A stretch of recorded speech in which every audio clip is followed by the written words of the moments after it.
Morning, everybody. I'm Bob Sanborn. I'm President and CEO of Children at Risk. We're excited to have you here today for our racial equity in STEM education. It's a subject that many of us on the phone call today understand, but not enough people in our general public really get. And so at Children at Risk and the Texas Family Leadership Council, we were very excited about really shining a spotlight on some of the things going on in regards to STEM education and what's happening in the classroom. We're very excited for our sponsors. Our major sponsor, Shell, who each and every year has been a great sponsor in regards to STEM education and education in general. And we talk about it constantly at Children at Risk because of the support of Shell. And then this year joining us, AIG and HP, also as great sponsors. And so we thank you and we thank them for that. Throughout the day, also, HP is giving us some technology. So we'll be raffling it off and based upon your entrance and being present, we'll get some HP out there. One of the things that as we get going today that I think is important to mention is that public policy is the end goal for what we do at Children at Risk. You know, so we're informing ourselves and the general public, but in the end, what we really want to do is make sure that we can change policy in our country, in our state, so that there's much more focus on STEM for every single student. And people often, as they talk about STEM, will talk about Sputnik in the 50s and this whole launch of math and science education in our country. And that was true. And it affected white children in many ways, but I think it didn't affect the whole of us. And I think of myself growing up in Puerto Rico, I don't think there was any quality science or math or nothing interesting happening in the classroom in regards to science and math education in Puerto Rico. And I think that for a lot of us, it wasn't happening. And just because it happened for a certain segment doesn't mean that it's really happening in a big way in our country. We need to do a lot more in regards to public policy so we could change outcomes with our students in regards to STEM education. Our big sponsor, Shell, I wanted to give a chance for Fraser Wilson, Dr. Fraser Wilson, a former member of the board of Children at Risk and a good buddy of mine. And Fraser, you're slated to give some opening remarks here. Are you going to inspire us, Fraser? Because that's what I'm looking for. Well, Bob, I don't know if I'm going to inspire. I think the panel that you have assembled is going to do a great job of laying the groundwork and keeping us motivated to move forward. But I want to thank Bob at Children at Risk for the outstanding work and the long history of being engaged and being advocates, understanding the importance of policy and how that influences outcomes and the importance of that to all children. As Bob mentioned from Sputnik and how the interest in science got regenerated in the US. We need to ensure that happens for all kids throughout the US and other parts of the country. I remember reading Jonathan Kozol's Savage Inequalities, and he talked about the disparity in public education, zip code, and placement in AP courses and things of that nature, how that impacts a student's future opportunities. So the work that we're engaging in, it's important for us to build a stronger community, build stronger families, and a stronger US. And the work that you continue to do in the communities, the many people who will be speaking today as experts in this space, I want to thank you for the painstaking work that you undertake, but realize your efforts aren't in vain. We understand the importance of this and why we need to continue to encourage others, and why corporations such as Shell and the others who are participating need to be involved in this space. It's important for us to be walking beside the education community to help influence change and also ensure that the kids and the parents understand that we're there and we're supportive and understand the importance, and we're going to be there to the end.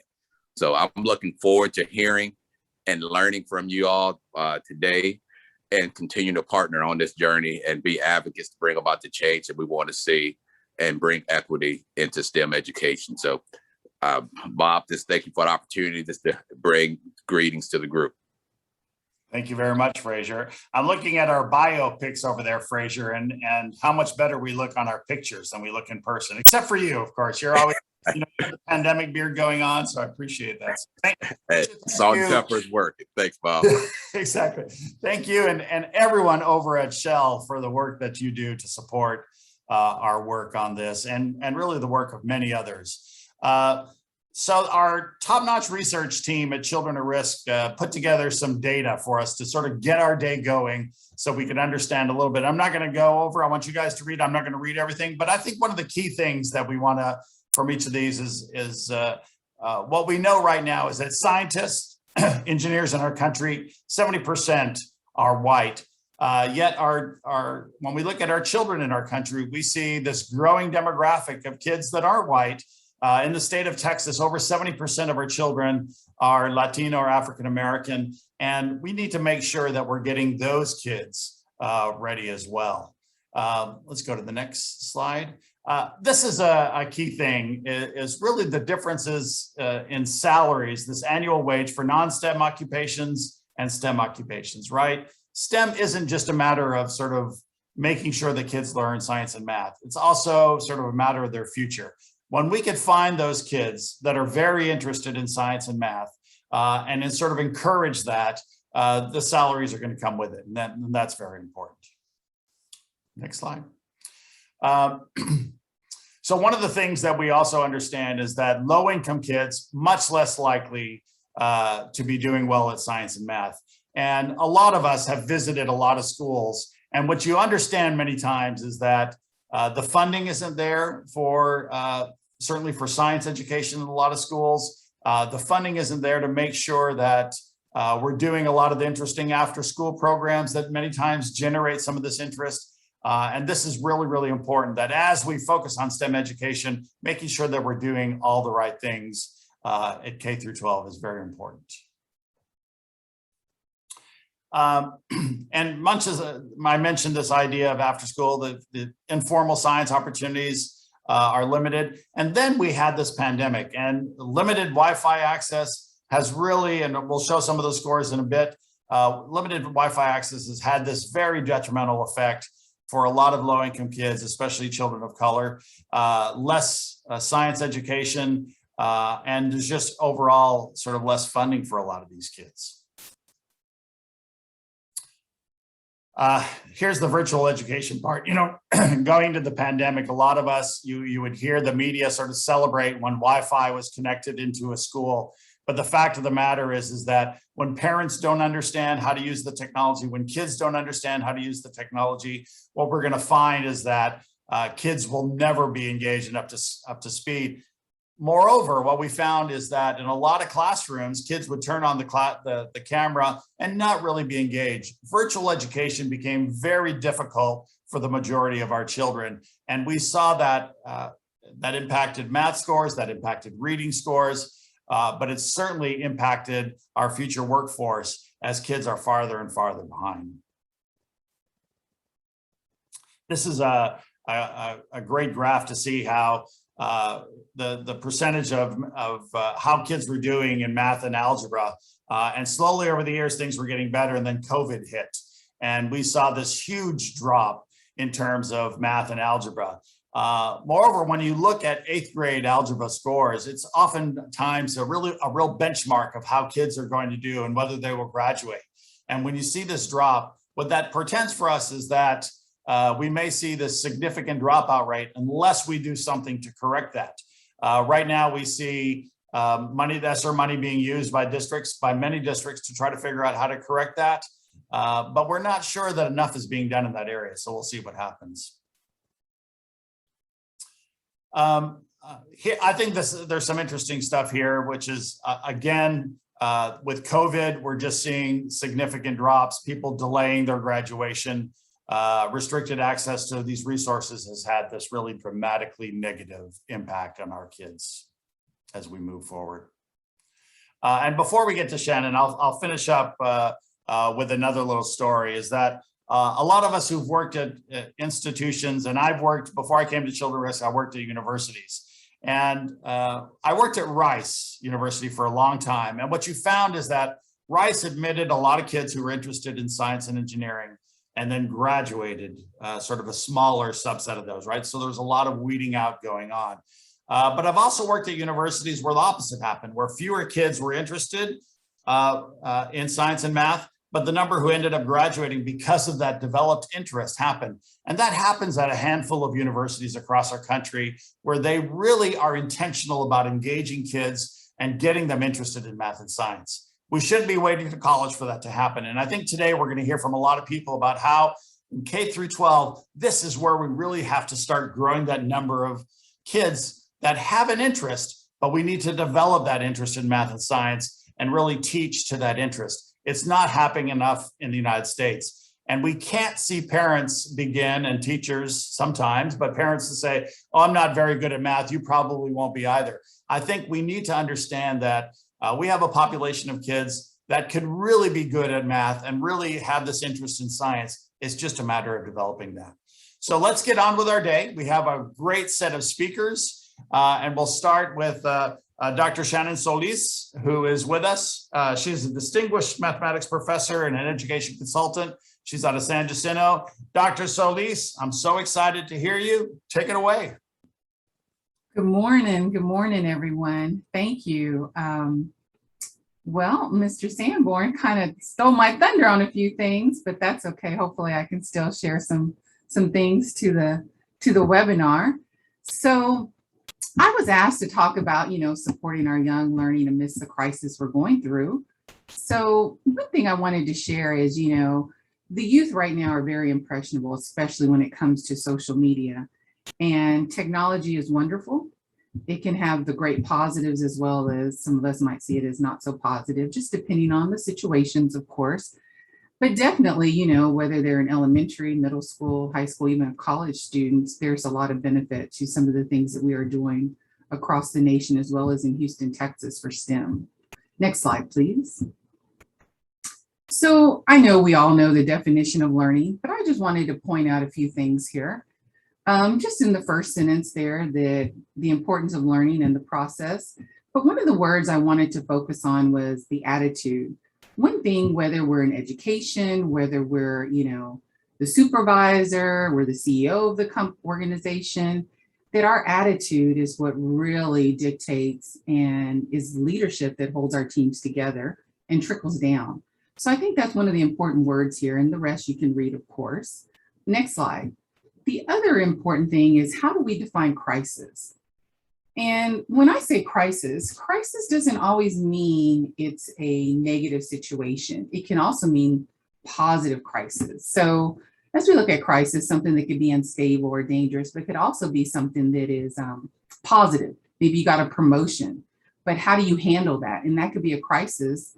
Or you made the perfect score on the AP exam. And for a student, getting that score, sometimes now they think their teachers expect even more of them, or they pass to the next grade, third grade to fourth grade. And they're like, oh, okay, so I'm being successful. That can be a crisis too in some of our students and how they perceive, or we call the parents and they say, oh, your child's doing really great. Whereas they were used to getting a call that they were in trouble. So sometimes we don't know how to handle those things, whether they're in a positive way also. Next slide, please. What I want to do is a little short activity. If I could get everyone to close their eyes, I know I can't see you, but I'm going to trust that you're doing that. So, and I just want you to think for a few moments here. Think about an educator that made an impact on your life while you were going through a tough situation. So I'll say that again. Close your eyes so you can process on this. Just think about an educator, or replace the word educator with a supervisor or a parent. It made an impact on your life while going through a tough situation.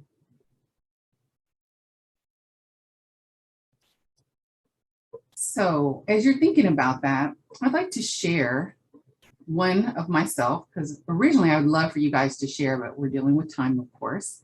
So when I was in kindergarten, I came home and I was crying, and my mom was like, what's wrong, Shannon? And I said, I'm bored, Mom. Kindergarten, they're behind. You taught me so much. My parents read when I was very young. We had our numbers, our colors. I knew everything, I guess, that I thought I was supposed to know before entering kindergarten. When I got there, they were just learning that. And so I got bored. My mom I'm from Austin originally, so we went to the school board, and it took about 7 months before they finally approved that I could move up to the next grade. Well, by that time it's April. My mom's like, well, she's missed the whole year of first grade. We're not going to bump her now. She'll be behind. So instead, she put me in a private school. Not to say public schools aren't great, because I eventually went back to public school. But what I learned in first grade when I went to a new school was that my first grade teacher, which her name was actually Miss Wonderful. Yes, hopefully some of you are smiling. If I could find her today, I have tried. She would be just amazed that I turned into being a math professional. What she did in that classroom in first grade that made a huge impact on my life was she would always ask the students to raise their hand if they knew the answer or come to the board and work it out. And of course, everybody did, but she always picked, probably 80% of the time, the girls to come to the board when it came to math and science. And she told me when I was in 6th grade, I was still at the same school, that she wanted girls to know they could do math and science. And she always felt like the boys sometimes got a little favoritism when it came to coming to the board or speaking first. So that was a huge impact on me, that girls could do math at a very young age. And I remember that, and I share that because it's so important. Quickly, on another one, my oldest niece, who just graduated in pharmacy, she in 3rd grade had 10 math teachers, sub after sub after sub. So I said, okay, I left Houston for a moment and moved to Dallas, and I caught her up. Otherwise, I knew she was going to be behind or have a different thought of what math and her background. She would be behind. And so everyone doesn't have an Aunt Shannon or maybe someone who is in math or science that could do that. But I was blessed and fortunate to be able to do that for her. And now she was able to graduate at the university in 3 years because she was a little ahead and not behind. But that 3rd through 5th grade, that's our turning point, guys, in our math and science for our students. And we really have to think about those grades. So when they get to the 8th grade, as Mr. Sanborn mentioned, that those algebra scores are where they need to be as they move into their high school curriculum. Next slide, please. So what kind of crisis do our students experience today? Loss of loved one, obviously through the pandemic we're going through. Failure, success. Crisis can be either one. Job loss, especially, or maybe they lost some hours, in their jobs. They're trying to make it every day. Or maybe they got increasing responsibilities because, as you know, everywhere you go right now, almost everybody's hiring, especially in the fast food industry, the retail industry. Some of our students are caregivers, even in the high school, even in the middle school, they're taking care of their grandparents, their loved ones. Some of our students have absolutely no family support. Some of them need counseling, but there's lack of counseling because they don't realize the importance of maybe counseling is. Doesn't matter their age. And we see it in the news every day. Some of our students, unfortunately, are thinking that the only thing they can do is maybe not be here anymore because they don't know how to handle all these situations going on. And then, of course, the technology divide. There's so many things our students are not. They can pick up that cell phone and open up that YouTube video. We all know that. But when we say let's use it for learning, now sometimes the anxiety kicks in because they're not quite sure how to maneuver through that. Next slide, please. So what are some of the motivations we can offer as educators, as supervisors, as parents? You have to have that listening and be compassionate. A lot of times when we're talking to people and listening, we're always thinking about what we want to say next, not necessarily listening to what they're telling us. And one thing that's really hard, I think, me as an educator as well, is we have to meet our students where they are. I was always told years ago that teach your class to the middle because you don't want to teach below, you want to teach too high. Well, I disagree with that. We have to be prepared to teach all levels in our classes. We have to challenge those students. I used to walk in when I was in the middle school and high school and have 3 types of lessons.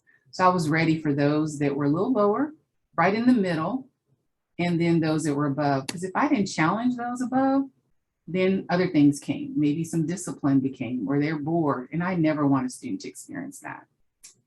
Eye contact. Some of our students, because of technology and their phones and texting, they're always looking down. Let's make that eye contact with them. Zoom calls. I know a lot of us have our cameras off, and that's okay. Because, we want the technology to run smoothly. But when you're having those conversations or you have to have a meeting, turn those cameras on. We want to see you.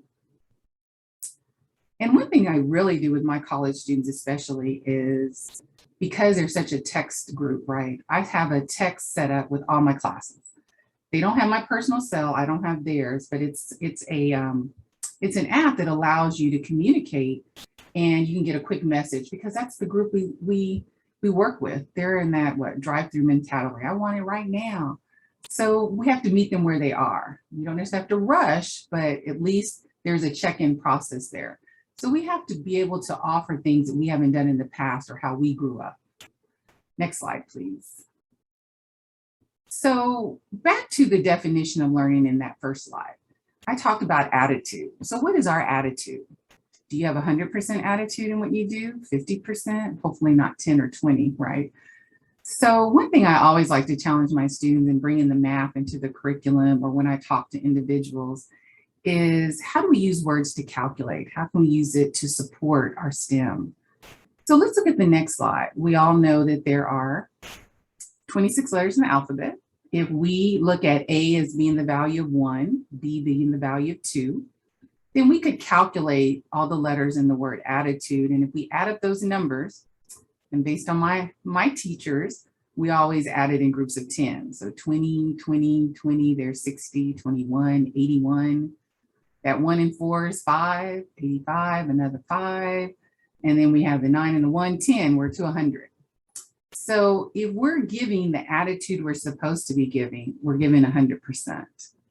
So I could take any word. I'll take polynomial in my classes, or rational functions, and we calculate, just to throw in something a little different than just constantly, calculate an equation or simplifying an expression, whatever the topic may be. So next slide, please. But the other important thing is all levels, whether you teach, supervise, how do we connect learning to Bloom taxonomy? I think that's so important. I'm sure most of us have heard this, but to support our young in today's crisis, it's more crucial than ever that we connect this to our learning. We have to mentor our young to know life goes on in this crisis.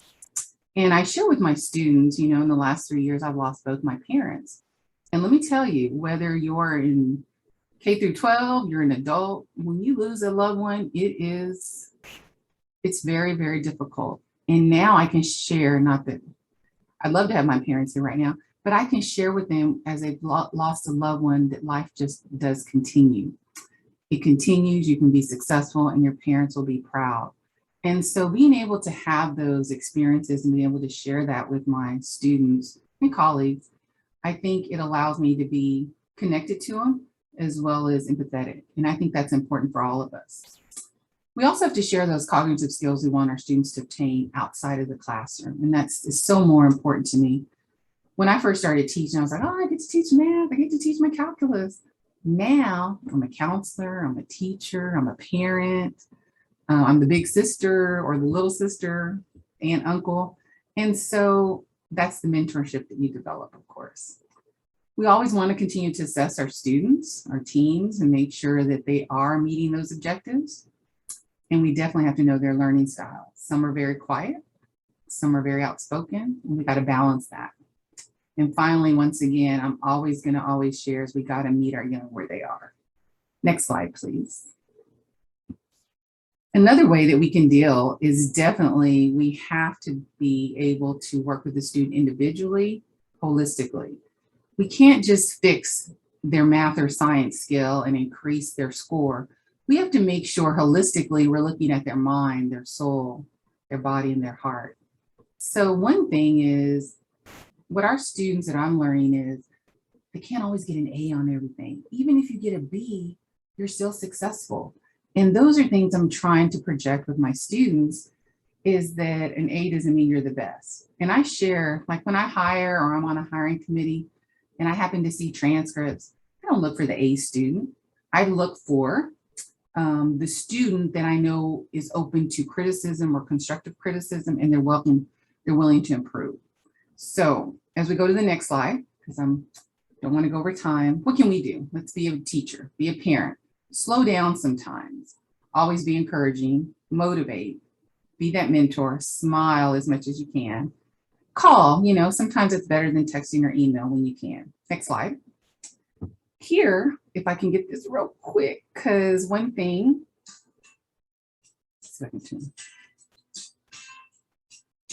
y'all could remember this song by Gladys Knight, I Hope You Can Dance. Says it the best for me. As educators, as you move forward in the webinar, be the example. Educators, remember that teachers make that impact. Administrators, be supportive to your teams. Those of us that are parents, grandparents, always be the example. It's hard sometimes. Give more than you can. We have it in us. We have to reach our kids even through these crisis moments. We'll all experience tough times today, tomorrow, and in the future. And promise me you'll dance and not give up on that child that is frustrating you or that coworker. But that song is so important to me. I listen to it, it just keeps me going. And then of course, the next slide. These are a couple of books that I think are so important if you will consider, but replace the word, why are all the Black kids sitting together? Replace that with Asian, Hispanic, LGBT, whatever word, and it fits. Same with the multiplication is for white people. Replace white with Hispanic, Asian, African-American, males, females. These are phenomenal. And I know I'm like 30 seconds over. Last slide. These are just some resources. If there's anything I can do and share, I hope that I've shared one thing that you might take away. And I thank you for the opportunity to share and look forward to hearing the rest of the webinar. Thank you. Thank you very much, Dr. Solis. So appreciate it. And who doesn't like a teacher who uses music, right? I mean, so it's fantastic. So thank you very much for all of that great information. We really, really appreciate it. So one of the things that we're doing here is HP has given us some technology and it progressively gets better, right? I think, it's all great, of course, because it's HP, but we're doing this Xbox One headset with mic. The next one will be a printer. And then afterwards, we're going to have a Chromebook. And so we have two winners to start off. And the winners for the HP Gaming Xbox One headset with mic are Evelina Holmes and Lori Massaquoi. And so Evelina and Lori, you guys get this Xbox One headset with mic. So as the three of us play Call of Duty, we can talk to each other as we do our games, right? So we're really excited that HP has given this to us. And we're excited that you guys can't see Lori and Evelina, but they're jumping for joy right now. So we're excited about that. All right, let's move on to our next panel. Makia Thomas is one of our people at Children at Risk. She's the Associate Director for Early Childhood Education. Makia, you doing well this morning? I am doing well. How are you, Dr. Bob? I'm doing well. Thank you so much. And she has the stellar panel. She has Paula Harris with her, my good buddy Paula Harris, and Freda Lee, who's joining here as we speak. And these are, you have a great panel, Makia. So I'm looking forward to hearing it. So Freda, I think Freda's coming on here and we'll go from there. Take it away, Makia. Awesome. So excited to be a part of this panel today. We have great panelists, as Dr. Bob stated, that will be sharing and imparting wisdom on us this morning. But I just kind of want to give ourselves a chance to just kind of, again, go back to the why of this event today. 1 in 10 children in the US are born in Texas, yet we're 39th in the quality of education. So we know that it's very critical that we're striving to provide the 10% of our country's population with quality education. And also we know that there's a measurable need to create a more inclusive workforce when it comes to all students. So that includes students of color, that includes women, that includes all students again. So we want to make sure we're increasing that need and that access to quality education and training. So I'm excited to introduce the panelists again that we have today. Two dynamic women are here, and I'm going to start off with Miss Freda Lee. She is joining us from AIG Life in Retirement. She is the Senior Vice President, Head of Relationship Management with AIG Retirement Services. Freda is an accomplished strategic business executive, offering more than 25 years of experience orchestrating business and fiscal strategies, driving revenue through building and maintaining client relationships.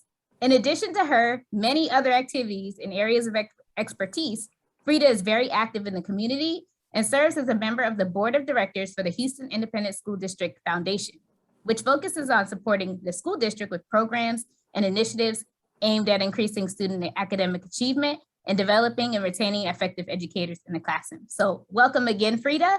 And Thank we you. also have Miss, hey Freda, we also have Miss Harris as well, Miss Paula Harris. She is joining us from the National Society of Black Engineers, will additionally represent the Links Incorporated. In 2020, she was chosen as the Woman Who Means Business Lifetime Achievement Award winner, and she has led a phenomenal career in the energy field. She has led active community involvement efforts and has worked toward the advancement of women.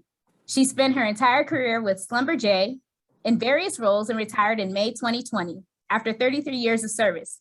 She is involved as a board member of multiple nonprofits throughout Houston and is a member of the Society of Petroleum Engineers, National Society of Black Engineers, Executive Leadership Council, American Leadership Forum, the Links Incorporated, and Alpha Kappa Alpha Sorority Incorporated. She served on Houston Independent School District's Board of Education for 8 years, and in 2011, she was elected to a one-year term as board president. During her time with HISD, she developed theories of action and enforced necessary policies. So welcome, Ms. Harris, as well. So excited to hear from you ladies. I know you guys have so much to share with us, being just like stellar leaders in this field. So my first question is for Ms. Harris. You've led a successful career, both in corporate America and within the public education system. From your perspective, what needs to be done to diversify the STEM workforce, and how are educators uniquely positioned to encourage this diversity?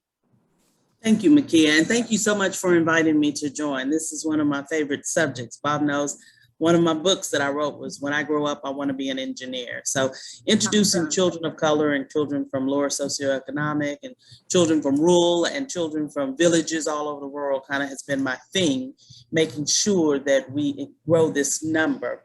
And educators are uniquely positioned to do this. One of the challenges we have in education, Freda serves on the HISD Foundation and I served on the HISD board, and being close in the system is you understand that a lot of the scientists and computer scientists and mathematicians, not Dr. Solis withstanding, of course, she stayed in education, are at Shell and HP.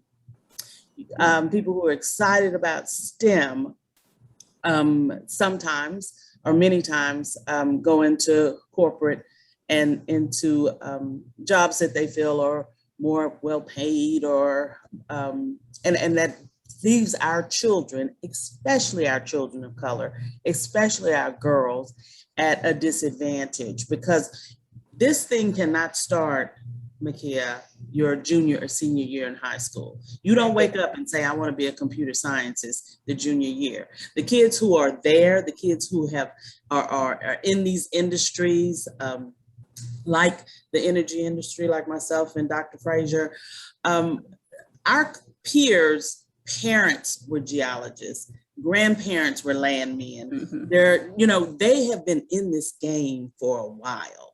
And our kids coming behind us, they've never met a petroleum engineer. They don't know anyone that works for Shell. They don't have that type of, so this has to be very intentional. This is where I'm going. This has to be to grow the numbers that are needed for business continuation, not just because it's the right thing to do for Shell and Schlumberger and Exxon and AIG, not because it's the right thing to do, but because it is what it has to be done to sustain.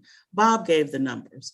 The kids coming up are children of color. They're low socioeconomic. They're rural kids that don't even have access to an AP physics class, or they're inner city kids who didn't have a computer science, AP computer science, even at their school. And that is who's going to lead us through the transition. That student child population is who we need to help us with our ESG issues, with our environmental, with our technology issues, and they aren't getting what they need. And so when I talk about intention early on and all hands on deck, meaning the school system has to be a part of, definitely the parents, and sometimes the parents can, and sometimes they're doing the best that they can, but the universities, the corporations, the community outreach, the policymaking organizations like Children at Risk, all have to be very united, very intentional, very strategic if we're going to see any type of transformation here. And Makia, the way that is done is making sure that corporations and universities are working together for continuing ed for teachers. Corporations, universities, and educational entities are working together for STEM exposure experiences and equity in STEM education for all children. And it's tough, it's beginning, but we're just at the tip of it.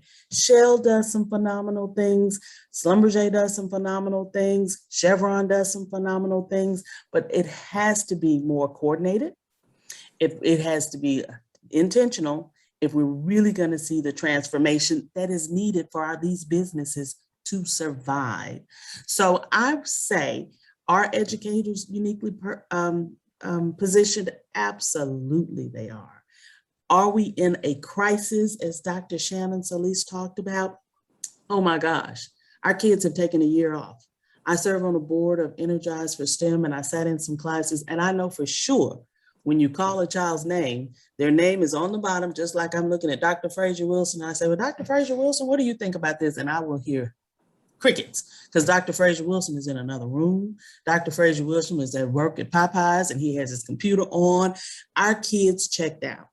And so knowing that, and knowing that we have a whole year to catch up, that means even more so, because STEM is the toughest of it. STEM says, I've decided when I say I'm going to take AP classes and be STEM ready when I go to college, someone generally is pushing me. And if there's no one pushing me and I'm not even showing up in class, we're going backwards. And so knowing the percentages of the population versus the percentages of minorities, whether it's underrepresented, Latino, Hispanic, Black, American Indian, knowing that those numbers are going down instead of up right now, it is a crisis. Dr. Shannon Solis is absolutely right.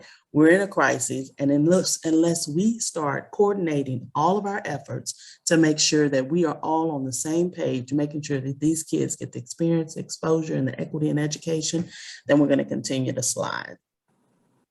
Awesome. Thank you so much for that response. And I just really made me think when you were talking about as far as the students of color and their peers, sometimes they kind of have that blueprint that's kind of been laid out for them, and how intentional we have to be in exposing the students of color and those who just need that guidance around that. So just again, thank you. And again, as educators, we just have to be definitely mindful of what continuing credits are we taking. Like, although it may not be our area of expertise or something we're as comfortable with, I know as an assistant principal, I took time to go to coding, learn more about coding, just so I could have that exposure and learning it for the youngest grade, so pre-K and up. So just that exposure is really important. So thank you, Ms. Harris.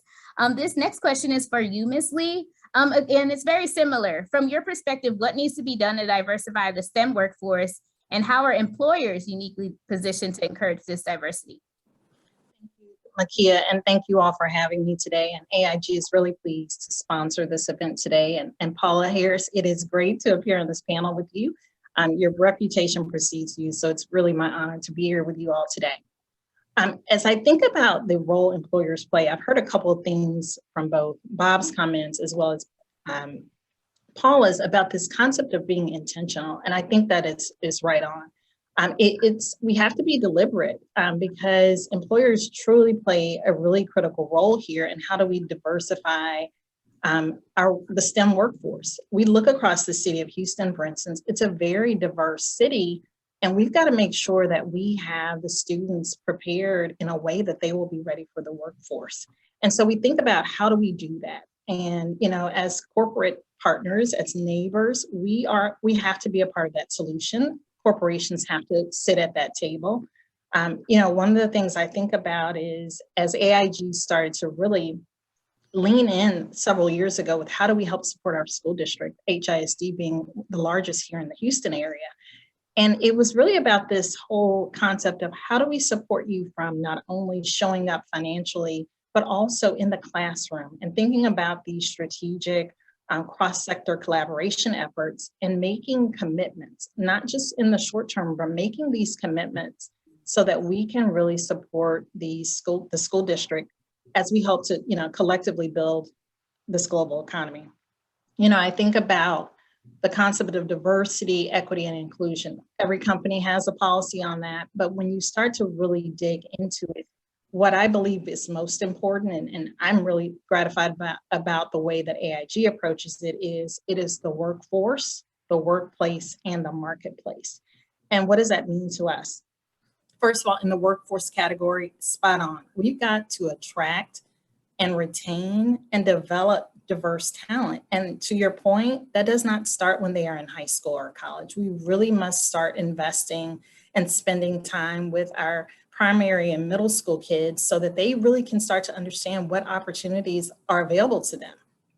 We partner with the school district and some other volunteer organizations, for tutoring and bringing those kind of services to the school system so that we can help and be a good business partner in that. But also we think about how do we recruit, right? So if we're trying to attract a workforce that is more diverse and is interested in STEM, we got to partner with universities such as historically Black colleges and universities. Right here in Houston, we have 2 HBCUs right here in our own backyard, and partnering with them has become mission critical to us as well. Because again, if we want to prepare them for fields, for instance, for my industry in financial services and insurance, we have to make sure we're speaking to the university, making sure we understand what the curriculum they have and what opportunities are available to them. And I know one thing we've talked to the universities about is giving them a broader view of what it means. A lot of students may not even understand what opportunities are available in certain fields. And that's on us as corporations to be more available and out there and really utilizing our time and connection with them to make sure they understand that there are future possibilities here from a career standpoint for folks who have math, as well as other skill sets that really do go into supporting a large financial services institution, organization like ours. So that part of the workforce is really critical.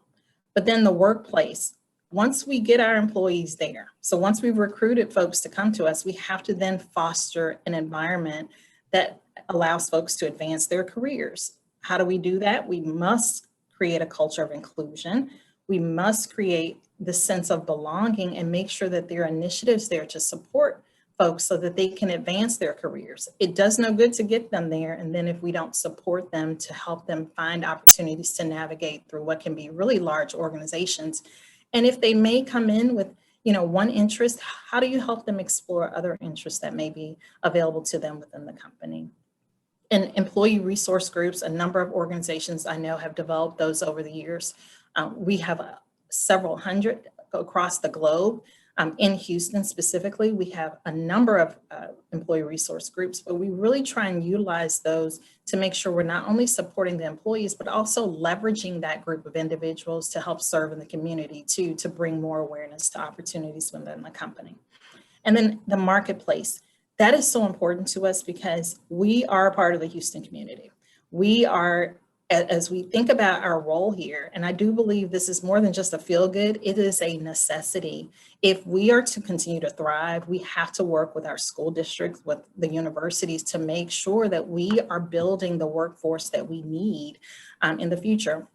I think about also this whole concept of, deliberate and developed interest. How do you give students developed interest in a topic?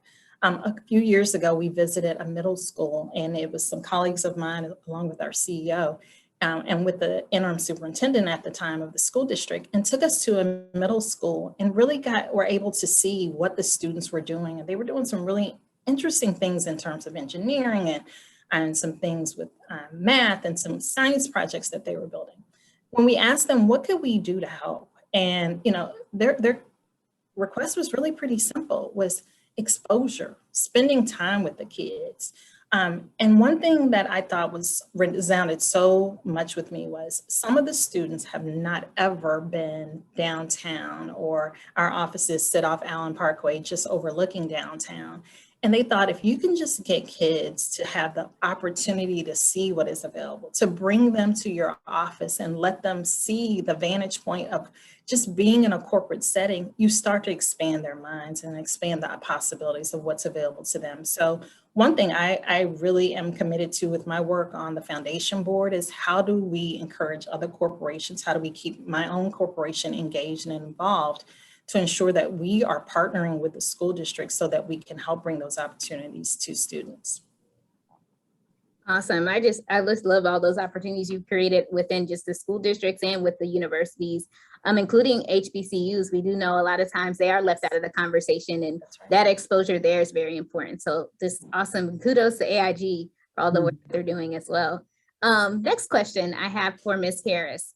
So we know that Links Incorporated is comprised of influential decision makers and opinion leaders. From your perspective, how can we foster students to become influential decision makers and opinion leaders? And why is this important when it comes to diversifying the STEM workforce? It's extremely important.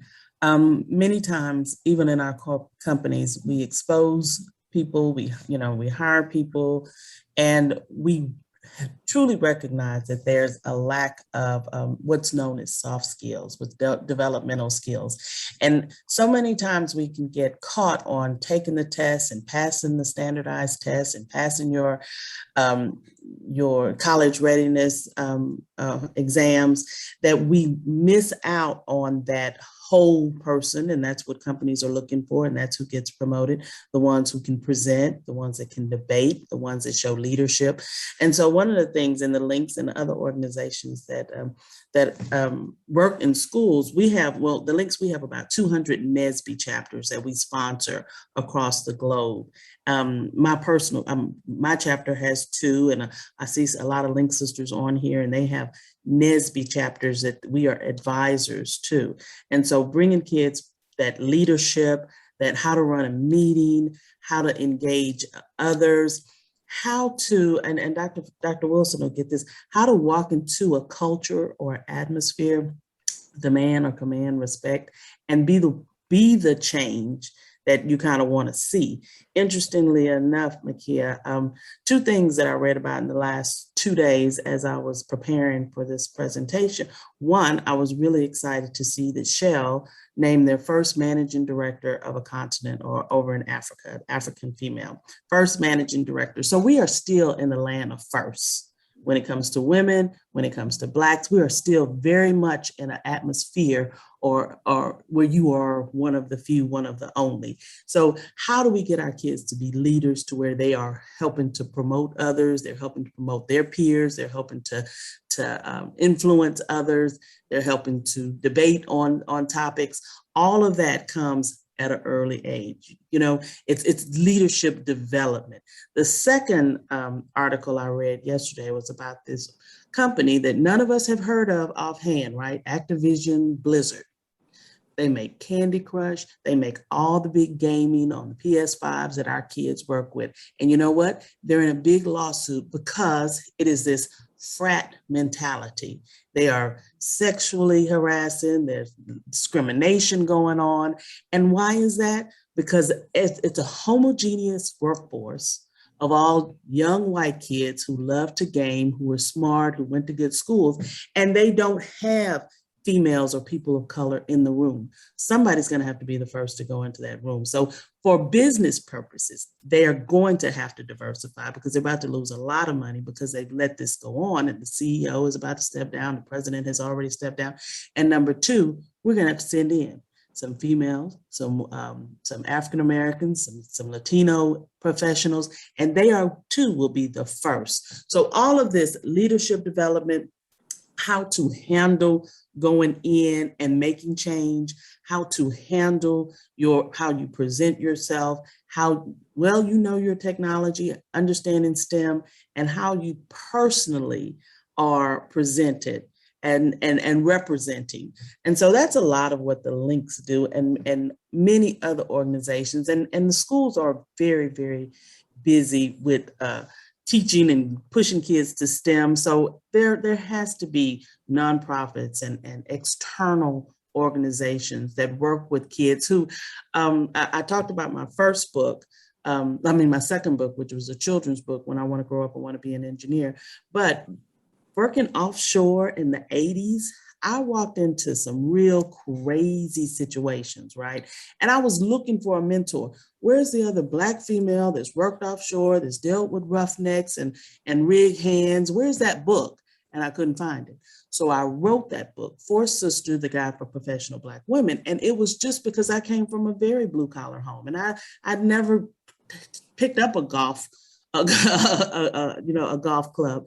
I'd never seen my parents go to dinners or galas with business events like that. And so part of my growth and my development was interviewing all of these other Black females who came from Sunnyside, who came from the same areas that I came from and had made it. And what were your lessons learned? What were your things that you would change? And I think we have to impart that. We have to impart that on the next generation. And we thought, hey, we've done it. We're the first. We've been here. The first are still coming. It's still going to be our kids in situations where there's not many that look like them above them, not many mentors, not a lot of sponsors, and they have to be able to represent and go find that to grow their business, to grow in business, and to develop their profession. Awesome. Thank you again for sharing that. Just makes me think we have to lift as we climb. Just that mentorship is so important, especially in this field. I love all this information. We have to close out. So I have one final question for both of you ladies. Just kind of, you ladies have just been able to shatter glass ceilings in your own unique way. What is something you wish you would have known as a student in K-12 education? And I'll start with you, Ms. Lee. Sure, yeah, and thank you again. This has been a great conversation. I could listen to Paula speak all afternoon. If I had to just say one thing, I wish I knew, is that the world was open to me, right? That there was limitless opportunities. And while my parents did a great job, my parents were both school teachers, and they did a great job encouraging my sisters and I to, strive for as much as you could to accomplish. You just didn't see, just growing up in Louisiana where I grew up, I just didn't see a lot of the things like Paula was just describing. But as I went through college and started to see and learn more about the opportunities, it just gave me more confidence of let me try that. And let me see if these are things that I can try and achieve. And I was just gratified to be able to have that kind of upbringing and, going to an HBCU and getting that confidence that they offer you to reach for those kind of opportunities. So I think if I would instill anything into, I have such appreciation and gratitude for all of the educators. You touch so many lives and so many kids, and just continue to encourage them that they don't have to limit what their possibilities are based on where they are from and what their upbringing is. They have vast opportunities. And if we can just continue to encourage them to, try a little harder in math, think a little bit more about opportunities in science, I think it really gives them some, it will open their minds to possibilities of employment that, and careers and futures that they have not been able to dream of. And I think that's our responsibility as adults who interact with kids. And I just think it's a personal thing we should all, strive to do when we have kids in our realm of influence. And it's one thing I really hope that I try to do through the work that I do as well. Thank you so much for sharing that. And Ms. Harris, any final thoughts? What I wish I would have done in K through 12 is probably, I was that kid that her junior and senior year decided to go into engineering. And it was almost too late. When I got to Texas A&M and I did go to a PWI, I kind of looked around and thought, who taught y'all all of this? I don't know any of this, and I, barely made it out of thermodynamics, barely made it out of physics, and I really think a lot of the base and background that is needed to be successful, you have to take your K through 12 year, especially those 6 through 12 years, way more serious, and not just say, oh, I'm a smart kid, I can just do what I do and not study, and then you get to college, and that is what happens to a lot of our kids. And I by the grace of God, got out of Texas A&M with a petroleum engineering degree. And so I know, and I can talk to those kids because I know how easy it is to say, I cannot do this. This is too much. Who taught them that? I never even saw the periodic table. Well, maybe I slept through that day, or maybe, so just really, really, there are some building blocks that you can miss. And when you get to on a university campus with a rigorous degree in engineering, you have to be ready and woke, and the competition is there, and you will not be the smartest, and you cannot go through just doing the basics. So unfortunately for my daughter, I really know that now, and I push her. I don't even know if that helped, but we're getting there. But looking back, I know that there are some things that I missed and I could have taken advantage of academically, that if you are going to really make it through STEM, you have to have some building blocks. You have to, to study. And if your first time studying is when you get to your freshman chemistry class, you're behind the 8 ball. Well, thank you so much, ladies. You guys have been so insightful this morning, but we had to close out this panel. But thank you again, Ms. Freda Lee and Ms. Paula Harris, for just sharing those words with us. I'm going to pass it over to Dr. Bob to continue on. Very good. Makia, really nice job, Makia, moderating. So thank you very much. And Freda, I just wanted to mention this idea of school districts partnering with HBCUs and Hispanic serving organizations all across our state, right? We're really blessed, more than any other state really, with these HBCUs and Hispanic serving institutions. We should be taking advantage of that a lot more, right? Absolutely. Yeah, very good. And Paula, great to see you again. So thank you both very much for our day today. All right, next we're going to go to reinventing the classroom. And so we've asked our buddies over at HP to come up with this idea of reinventing the classroom. And so we have a great panel.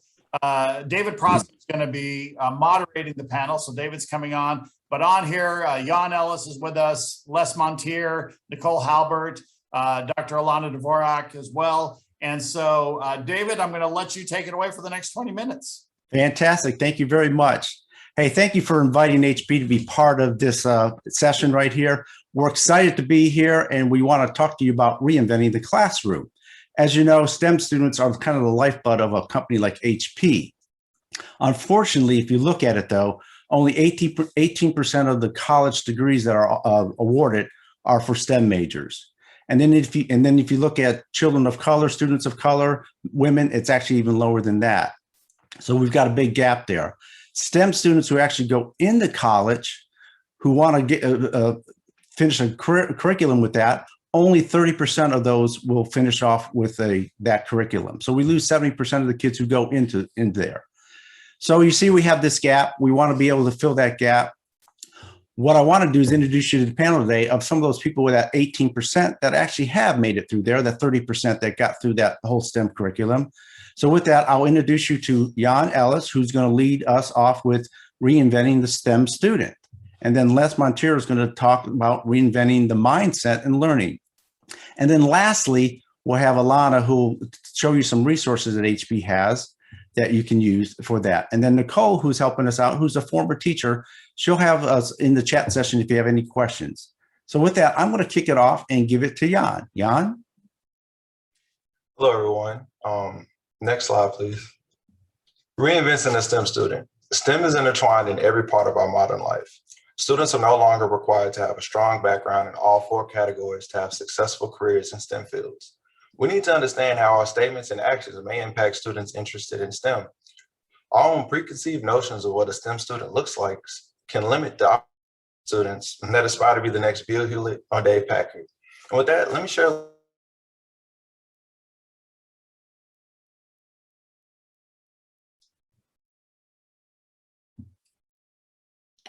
I think Yohn has frozen up.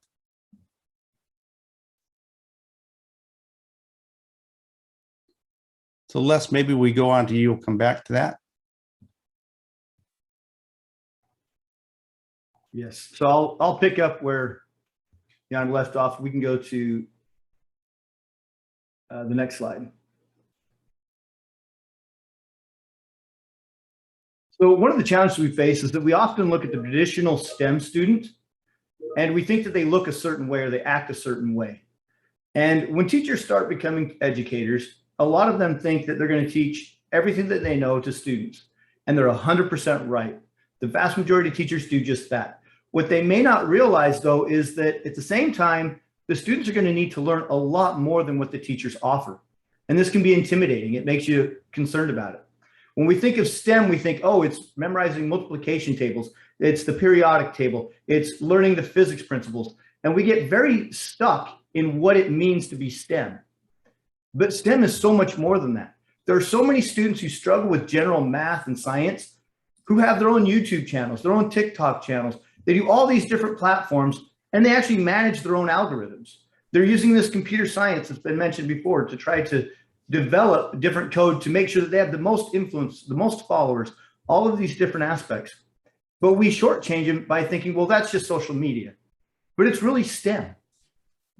And so we have to change the way we look at that. We think of the STEM courses as being too difficult.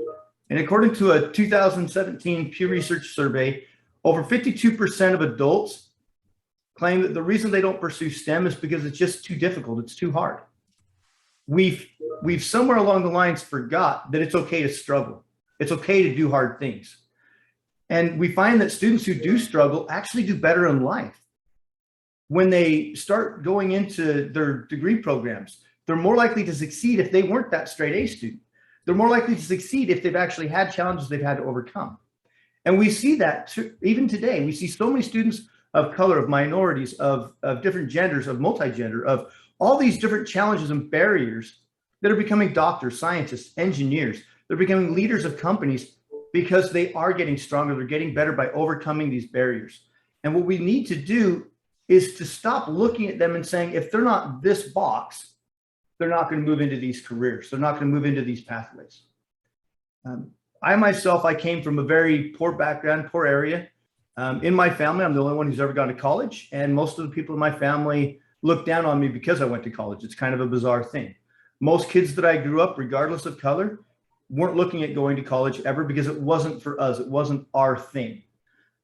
It surprised me to find out when I went to my last class reunion that there's only a handful of us that ever even did go to college. Most of them are still just working regular jobs. I came from an area where there wasn't a majority. It wasn't a white, a black, a Hispanic area. We had a huge mix of everything. And looking at those students that have become successful, most of them had really hard challenges ahead of them, but they overcame them. So when we look at our students, we need to shift the mindset of they have to be this way to being, what can we do to support them, to enable them? When I was in first grade, we had a gentleman who donated a number of computers to our school. This is back in the early 80s, and we were flabbergasted. We had no idea what a computer was. It didn't make sense to us. None of our families had known what a computer was. It was totally new. But more importantly, this gentleman volunteered his time. He came into the school and offered several hours a week where he'd teach us how to do things. None of the teachers knew how to do that.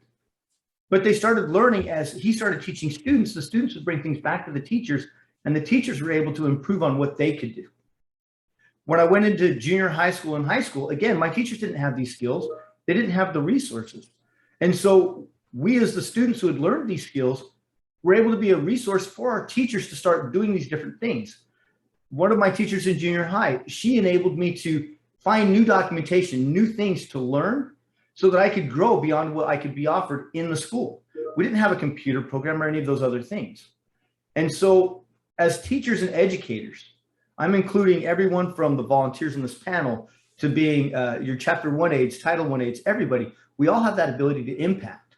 What we need to do is identify with those students, those attitudes, as Dr. Solis had mentioned, to help them change those attitudes to wanting to learn STEM, to understanding how they use STEM already. And then the things that they do, introducing to them how STEM applies to that, whether it be using computers or doing math or basic understanding of science, or even just algorithms and understanding logic. All of these things are important for them as they develop and grow. And as soon as they stop being intimidated by, oh, STEM isn't for me, that's not for my gender or my color or my race or my whatever disposition, when they understand that they can do these things because they already do them every day, that's when they start growing and developing and they make their own journey. And that's when they start becoming the great STEM students and the great STEM leaders. They become leaders of business, leaders of industry. And that's what we're trying to do. We want to change that mindset from the traditional, you must be this, to how can I facilitate your development and your growth, your personal growth, to becoming something in STEM. And I'm going to actually turn the time back over to Yohn So if we can go back a slide, I'd love to have him share his story and the idea of what a STEM student can be. Everybody, Zoom disconnected from you, but essentially growing up, I did not look like the traditional STEM student. I was playing sports, very outspoken, keeping up with all the trends and stuff like that. I always had a fresh pair of Jordans on, and I was very outgoing. I did pretty decent in school. I had a low B, low A average, just depending, but I was never a straight A student. One of the moments that stuck with me throughout that process was in AP Bio my senior year. We were talking about our 5-year plans, and I communicated with my teacher that I wanted to go into engineering. And she scoffed. She was like, "Really? You doing engineering? I don't think that you should do that. You don't really look like a STEM student. I don't think you can handle it." And that moment really affected me. I was shocked because I worked so hard academically, but never really fit the mold. And you would think, well, he's involved with team building and stuff like that, and problem solving and doing all these different things. And he's doing theater and he's working with the tech stuff and setting up lights. And essentially, I was doing STEM with all those other extracurricular activities. Now, I might not have directly done it, but STEM is really involved in every part of our modern life. And even with social media, with TikTok and Instagram and all these other things, students are picking up how to use algorithms, do data analytics to become viral on social media and creating careers out of it. They don't even realize that they're doing STEM. So a lot of times preconceived notions of what that cookie cutter engineering nerdy student looks like doesn't really fit STEM these days. We're pretty cool now. So with that, I would implore you all to really be mindful of how you impact these students moving forward, because your words can be the very words that motivate them to be the next Bill Hewlett or Dave Packard, or it can deflate them and prevent them from creating that next great thing that really changes the world. And with that, let's get to Alana on how we all can use some of those great resources to help everyone really get involved with STEM. Thanks, Les and Yohn. I really appreciate that perspective from you guys. So I'm going to go ahead and start sharing my screen here. But before I do that, everybody here at HP has shared a little bit of their story, and I'm going to share a little bit of mine as well. You guys should know I was not a good student. I was bad in my grades and I was bad in behavior. And the only thing I was good at is warming the seat in the principal's office of my educational career the whole way. But along the way, I had something that not everybody where I grew up from, a very low income area of Austin, Texas, had. I had parents who worked on the factory floor of actually assembling ICs. ICs are individual computing units. There's about 32 of them in each of the PCs that you guys are using to see us today. There's even more of them in your car, a little bit less in your phone, and they're in the stoplights that you might have ran to get to this webinar today. So they were on the factory floor computing those, which means I got a very unique view at what the future of computing would look like. Now, when I took my parents' resources, and it was a very different home environment. I grew up in what we call a dual single parent household. I had both parents in my house, but they actually worked opposite shifts. One worked in the days and one worked in the nights. So while I had two parents, I really only ever had one in my life at a time. But they were invested in making sure that I didn't grow up necessarily to keep on with my bad streak, but to really get to the root cause of what was causing the behavior, which, as we found out from my 4th grade teacher, Ms. Tackett, much like one of our earlier speakers, I was so bored. I was so bored. And they very quickly found that the way to get me unbored was no more Barbies saying I couldn't do math, and to hand me diodes and to hand me motherboards and let me go along my way. Now, as I grew up, I went to a private university at TCU, and then I went back to get my master's and Ph.D. in advertising and neuroscience at the University of Texas. I swore, like every good teenager does, that I would never follow in the footsteps of my family. And like every good teenager and parent does, here I am today selling the computers of which my dad still to this day makes in a factory floor. So for me, having the parents invested and my teachers invested was quite a privilege. Many of the parents of my peers in school realized that the fact that we could even think about education in and of itself was a privilege. Many of them and many of my peers in school, and even the school that is still standing there today, they're thinking about something else. They're thinking about, what are we going to eat tonight? So to get parents and students to think longer term is absolutely an obstacle that HP is committed in helping solve.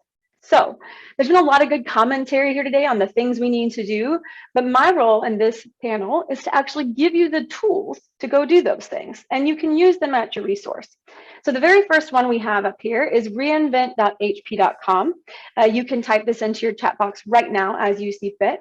And what you'll see here is a set of library informational videos that can help you with distance learning, whether it's K through 12 or higher education, or even high performance computing as you start to look at college and computational areas that aren't typically known as STEM. Maybe things like HVAC or gaming is on the rise. As we continue down this reinvent.hp.com, you'll see here that there are additional on-demand webinars for you to use and watch at your own pace and speed, which includes how HP is committed to making change. In fact, if you didn't know this, HP has actually made a commitment this year to enable better learning outcomes for 100 million people worldwide in the next 5 years. Education is a huge part of who HP is and what we stand for. And we want to partner with you guys to make sure that you have what you need to get there as well. So that's the very first one, right? Lots of resources and webinars here and things to go get educated on and invested in, right? We know that teachers are the most valuable resource in any education system, and HP is here to support you as much as your students. Now that includes this virtual teaching solution spreadsheet. We've done the due diligence of gathering all resources that we could, which included things like HP technologies and discounted products, which I'll get to here in a second, third-party technologies, as well as free or low-cost conferencing and virtual delivery solutions. In fact, I believe that this exact Excel spreadsheet will be sent to all of you after today's call. But know that we are here to support you. And not only that, and not only just on this webinar, but we are reinventing the classroom worldwide by partnering with Digital Promise, Microsoft, and Intel to really collaborate on exciting programs that celebrate powerful teaching and leaning into technology. Now we have HP Teaching Fellows, which for any of you teachers or ed techs on the phone, I strongly encourage you to go there and apply, become an advocate and get access to these resources. We have Spotlight Schools, so you can also nominate your school, or learning studios, which are really designed for visual learners themselves. As you continue to look through here, you'll also see that HP has created these education buses that can drive to any neighborhood and give students hands-on access to visual learning. Now, I mentioned not only resources in terms of links, but HP has a full portfolio of product-based resources as well. We know today that accessibility to the tools and technologies needed to advance is no longer a want, it's a must for teachers, students, and parents. So for students, with COVID-19 further expanding the digital divide, and then you multiply that by the digital divide that already comes with at-risk or minority groups, there are clear actionable things that each of us can do today to help close that gap. So a few things to consider. When you're looking at your students, there's a strong, at least what we see in the industry, there's a strong movement to gaming education. If you haven't already, we've partnered with Microsoft and you can go out and look at the Minecraft Education Edition. Someone mentioned earlier about students being distracted. And when we see gaming education and something as popular as Minecraft, the engagement scores go up, their learning scores go up, and it's a win for everyone. So Microsoft is offering a free trial. You can just Google free trial Minecraft Education Edition and be where your students are at. They are already gaming. And then encourage students that STEM is for everyone. It's not just computing or personal computing or sciences and technologies. It's things like trades, HVAC system, plumber.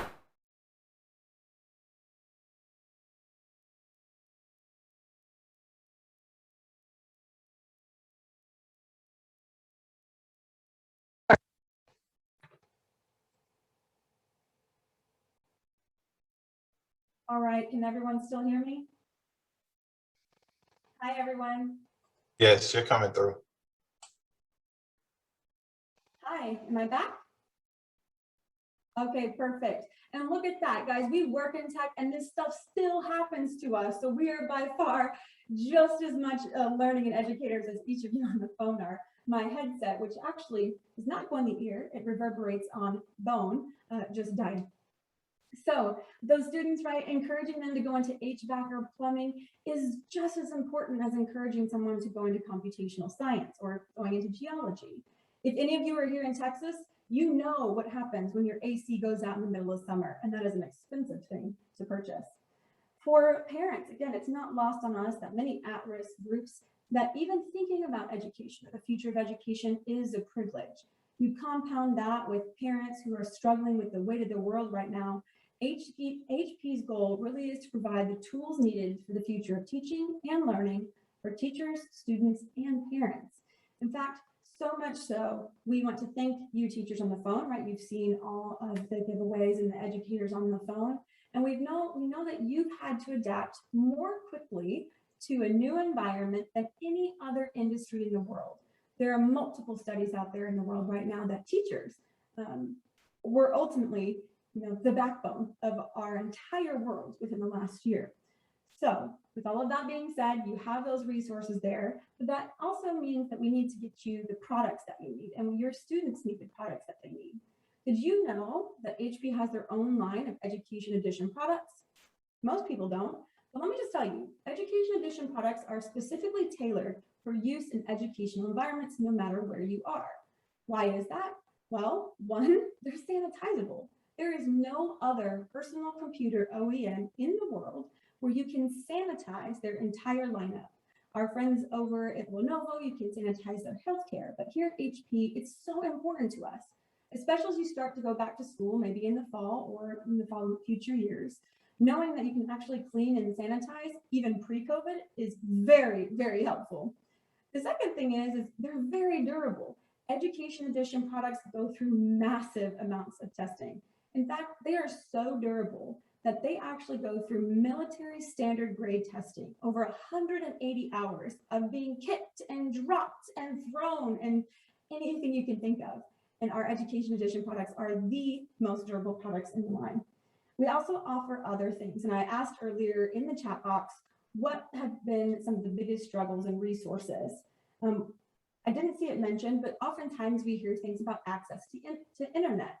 In fact, our Education Edition products and many of our products now come with LTE. So if you're a teacher out there or you're an ed tech out there, you can ask your team to provide you an LTE-based PC, which eliminates the need for home internet access. It comes with the computer, further enabling those students, parents, and teachers to have access to the internet and to have access to the tools they need to continue their education. Also pens, right? Digital pen and inking. Not only does that enable you as teachers and educators for grading, a lot easier that way, but it also encourages creativity and design in artists and mathematicians. We mentioned the education options being durable and sanitizable, but HP also offers the most secure PC portfolio in the world. We invest so heavily in security, and with students learning from home, learning in the classroom, or in a hybrid environment, making sure that parents feel secure that their personal information is not going to get out there into the world, whether through school or through some of the other things their kids do on the side, is incredibly important. I think someone mentioned on the line the need to actually visualize physics and chemistry. I love this because many students that we meet look at Iron Man and the Marvel movies, and they see the things that Iron Man could do, expanding with his fingers, digitally modeling. That's not the future, guys. That's today. With HP's investment in VR, in visual learning and computing, you can do all of that, and you can enable your students to do that. And again, last but not least, I would be remiss if I didn't sort of cover that all of these come with a cost, and sometimes that is the restriction on getting these resources. As I made mention, HP here is here to support all of you. So as you go through the links and resources that I've covered today, I encourage you to click this little button and contact an education specialist who will really help form and mold a plan for each of you in your classroom and in your education careers. So I think that is all of it for me today. I'm going to pass it back over to David to see if we have anything else to cover. Thanks, Steve. No, thank you, Alana, there. That was really good. Let it not be said that the technology company has a little bit of technical issues on that. So, but we do thank you, everybody, for being here today. Is there anything, Nicole, in the chat? Any questions that we have? I didn't see anything, but Nothing has popped up, but we had some great comments for Alana's question. So it was fun to read if you guys want to go back through the chat. But no questions have come in. I think we're good. David, team, thank you guys very, very much for all of this and for all the work that HP is doing. And Yohn, I really wanted to hear more from you, right? I'm sorry that the technology went out. So. Well, please feel free to reach out to me on LinkedIn. I'll drop my link in the chat, but I utilize my platform to share a little bit about my background because HP has been really helpful with me using my platform to share my story to inspire the next generation of STEM students. So I'll put that in the chat for you. We can set up a one-on-one. That's great. And we love when technology companies, right, are able to partner with school districts and others to make this work. So on that note, we'll do our next raffle for some of the HP products that you have. And this one is for the printer. And the winner is Jenna Courtney. Jenna Courtney is the CEO over at TextPost. So after school, she's one of the after school czars in our state. So congratulations, Jenna. And I know Jenna, she is absolutely jumping for joy for that new printer, right? So hey, thank you guys very much from HP. We really appreciate it. Let's go to our next panel. And this is led by Sharon Watkins-Jones, who is over at Children at Risk. She's the director of our Texas Racial Equity Collaborative. Sharon, you doing well this morning so far? Nice information we're getting, isn't it? Yes, it's really great to be here. I'm really enjoying the speakers and I'm really looking forward to this next session as well.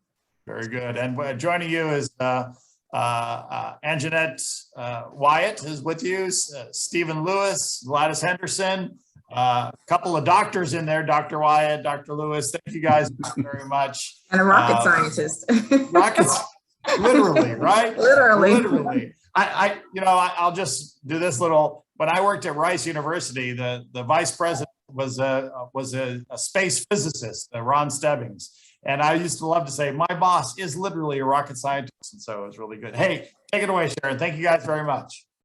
Thank you so much. And good morning, almost afternoon to all of you.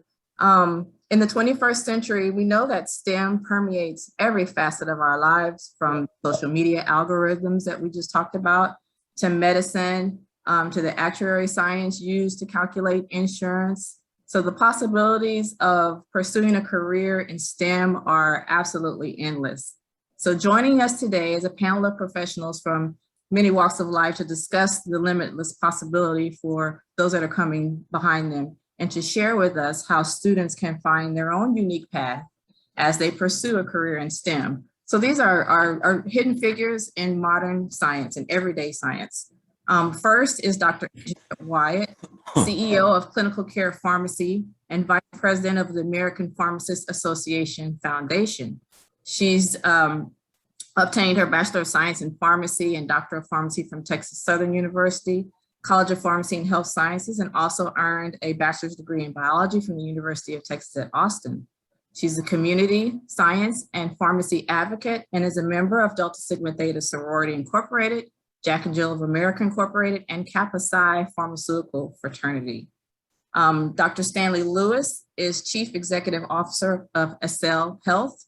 He's dedicated over 25 years to patient care, teaching, clinical research, and drug development. Prior to founding Accel, Dr. Lewis was Chief Medical Officer of Ansun Biopharma, where he successfully led the company's clinical development team to conduct clinical trials with the lead drug candidate in para-influenza, influenza, and COVID-19. Before joining Ansun, he was Chief Medical Officer at TaiMed Biologics, where he led the company to US FDA approval of Trogarzotum, and you have to correct me if I pronounce that wrong, which is the first monoclonal antibody treatment for multi-drug resistant HIV disease. He's also a member of Alpha Phi Alpha Fraternity Incorporated.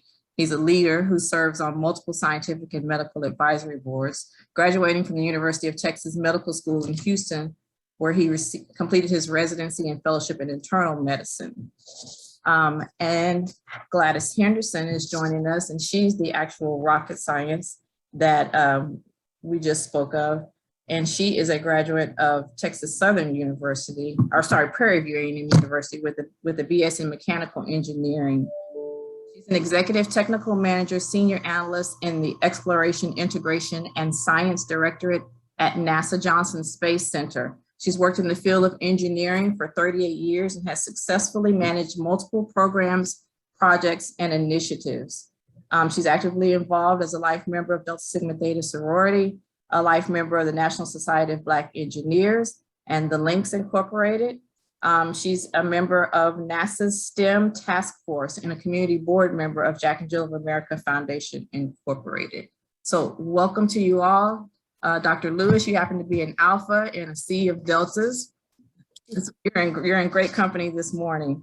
The first thing I want to do is to ask Dr. Wyatt Johnson, as a businesswoman, as a pharmacist, and, as a leader in the community, what ways did your early exposure to STEM impact your careers, and what lessons can you share from that experience? Well, I wanted to first of all, thank everyone for the opportunity to share my experience. I want to share with everyone how inner city kids, such as myself, are motivated to move forward in STEM education and move forward to a career in STEM. My early years began in middle school when I was exposed to more of the math and science. But for those teachers on board on the call, it was my administrators and my teachers that identified that I was able to go into STEM and cultivate my math and science.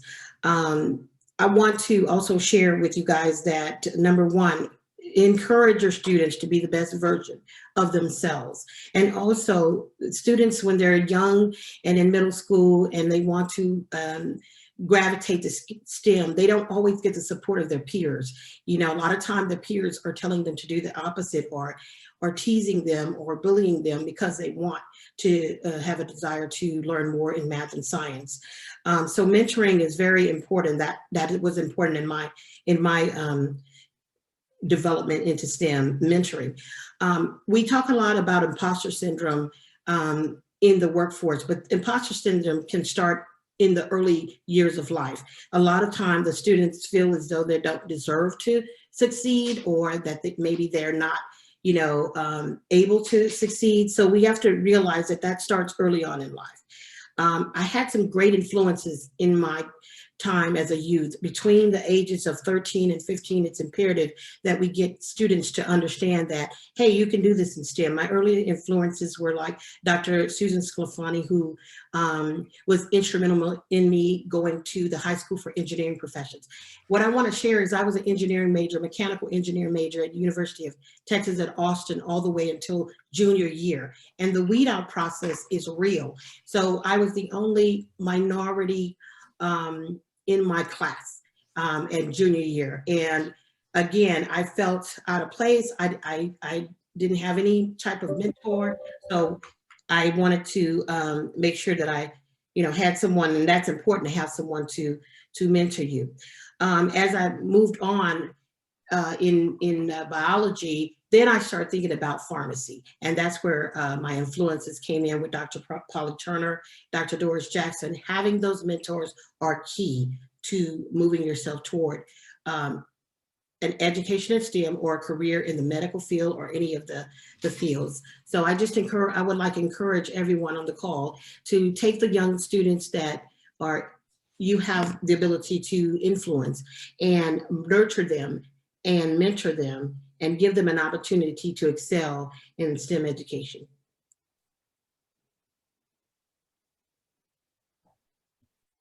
Thank you, Dr. Wyatt Johnson. And I know you do a lot of mentoring yourself. So just to follow up, can you talk a little bit about your experiences in mentorship, particularly with pharmacy students? I know that you have been really active in leading pharmacy students in the active advocacy at the state legislature. Absolutely. One of the things that I teach the students, and I speak at colleges of pharmacy all across the United States of America, and I want to make sure that those students are empowered with knowledge. Many times they don't know about advocacy in the field of STEM, in particular pharmacy. So I teach them from the grassroots efforts all the way up to how to get the bills through, because a lot of times the change comes from those who are even not at the level that they're going to the Capitol, but they're in a supportive state in the grassroots part. So I teach them how the bills are created, how they matriculate through the process, and also about going and testifying and doing the things necessary to make that bill go through committee and all of the different levels that it has to achieve before it is actually made into law. So they are very appreciative of that. I want to share that many of my students are now going into leadership positions, and that's the key to make room for the next generation to carry on the baton that we've created and we've passed, and remembering those that have passed the baton to us. So I'm pleased to say a lot of my students that I've mentored are now on boards, national boards, they're on state boards, and they are instrumental in advocating for the field of pharmacy. Thank you so much. I'll turn to you, Dr. Lewis. I just want to hear a little bit about your upbringing and whether there was an early exposure to STEM or STEM careers that impacted your decision to pursue medicine, or was there a lack of that influence, and how did that impact you along your way to becoming an MD?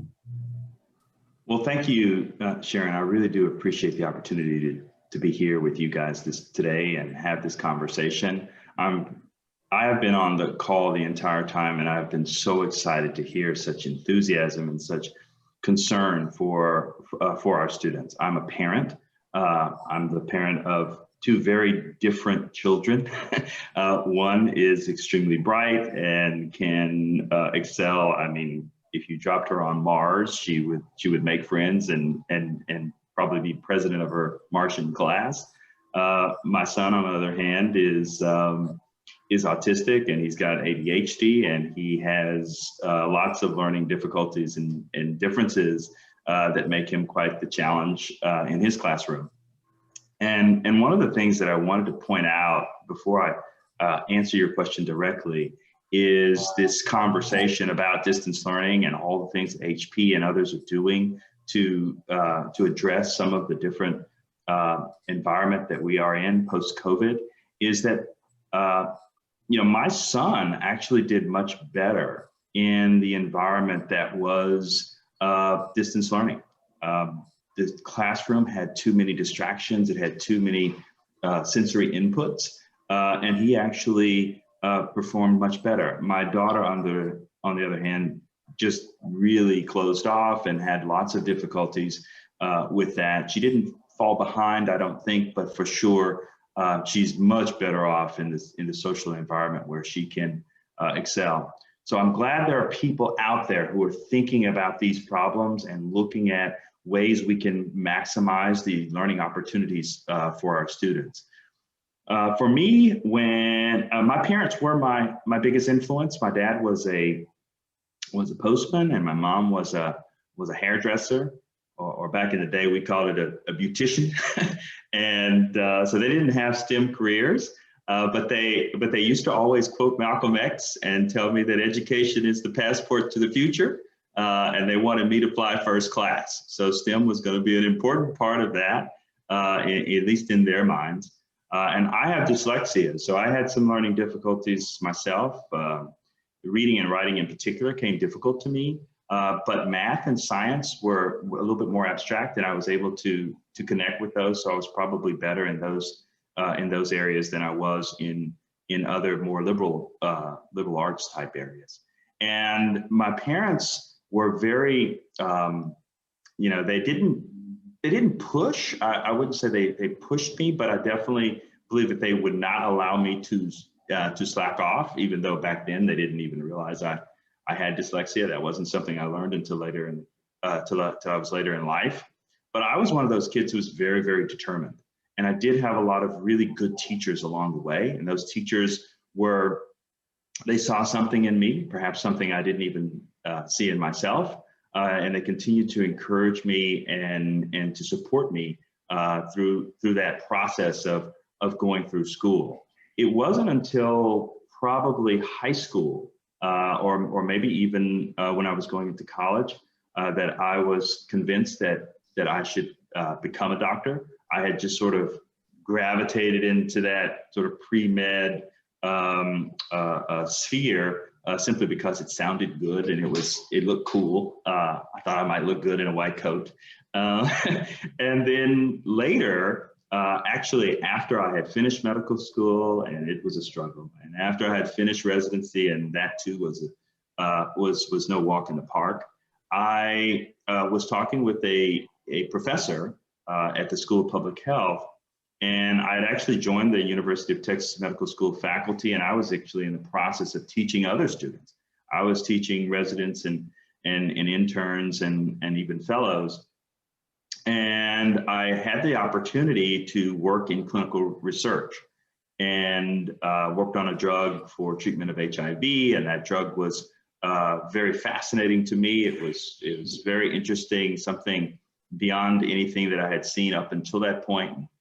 Back then, of course, HIV was the COVID of its day, right? It was the big scary disease that was killing everyone. And this particular professor, I came to him and I said, hey, I've got an opportunity to go outside of the daily clinical practice of medicine. And I'm thinking about perhaps switching over to do drug development, to work in the biotech industry and the pharmaceutical industry.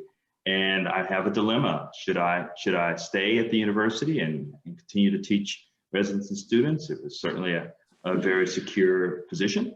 Or should I, venture out into this area of biotech, which was a huge unknown for me? And he said something that I'll never forget. He said,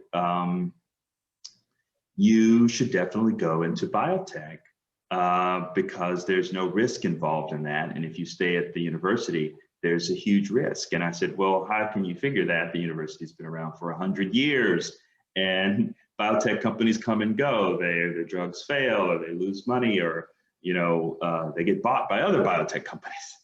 And he said simply this, he said, you should definitely go into biotech because you're not happy here.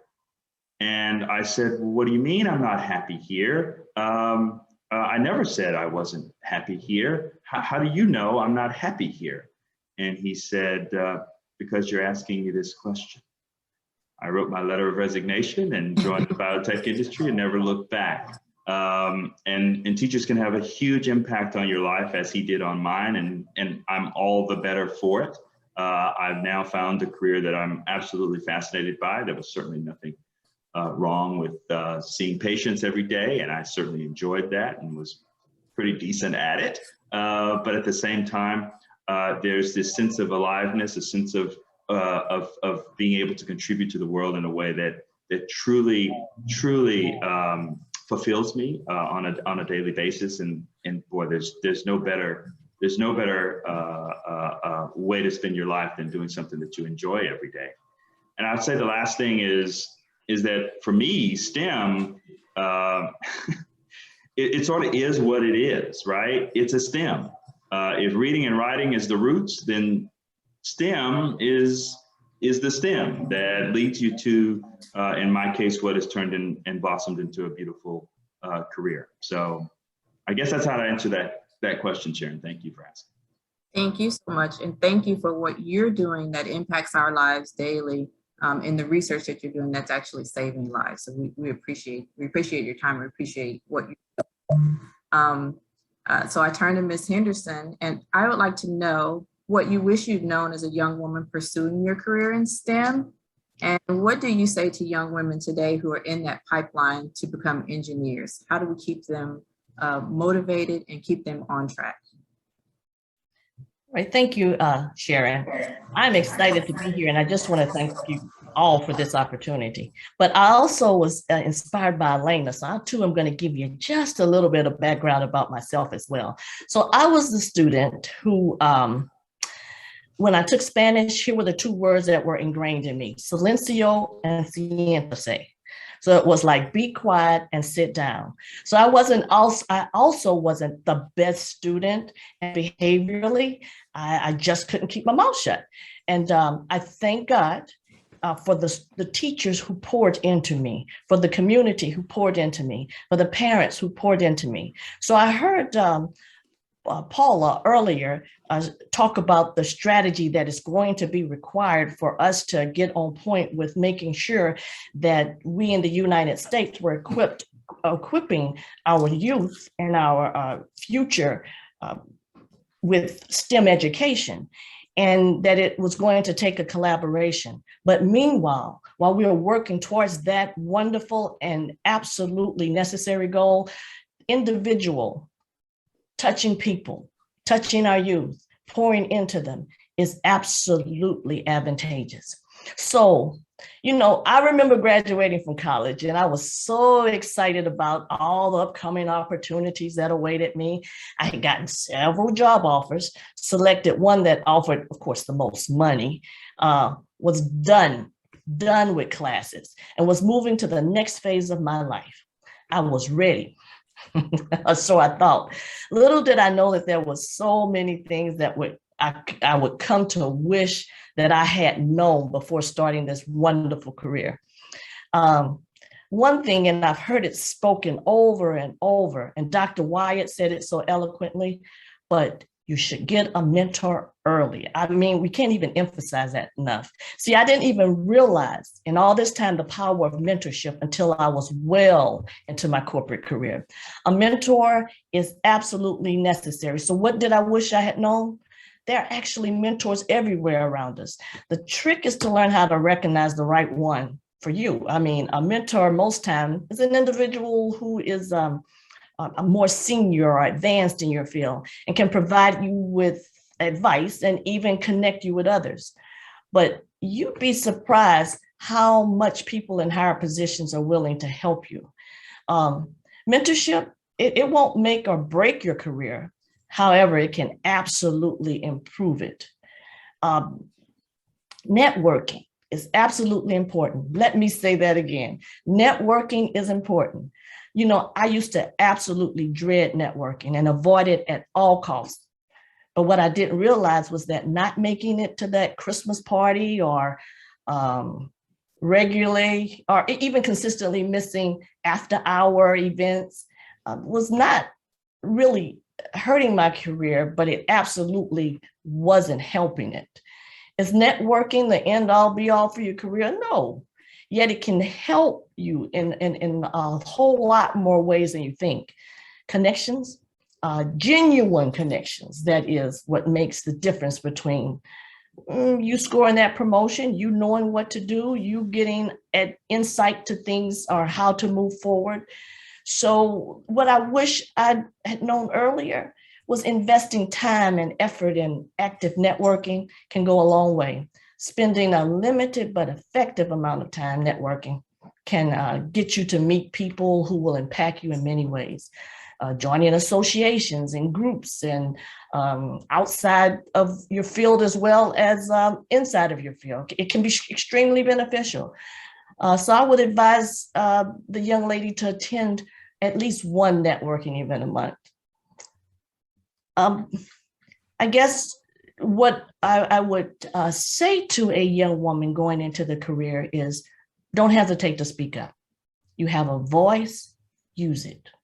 If I can get a penny for every time I had an idea to share, but instead decided to keep quiet at work, I'd probably be rich.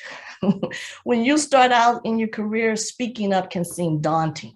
It can be challenging. And if you don't have a mentor, you cannot feel the confidence that you may need to share your thoughts, views, opinions, and especially as a newcomer.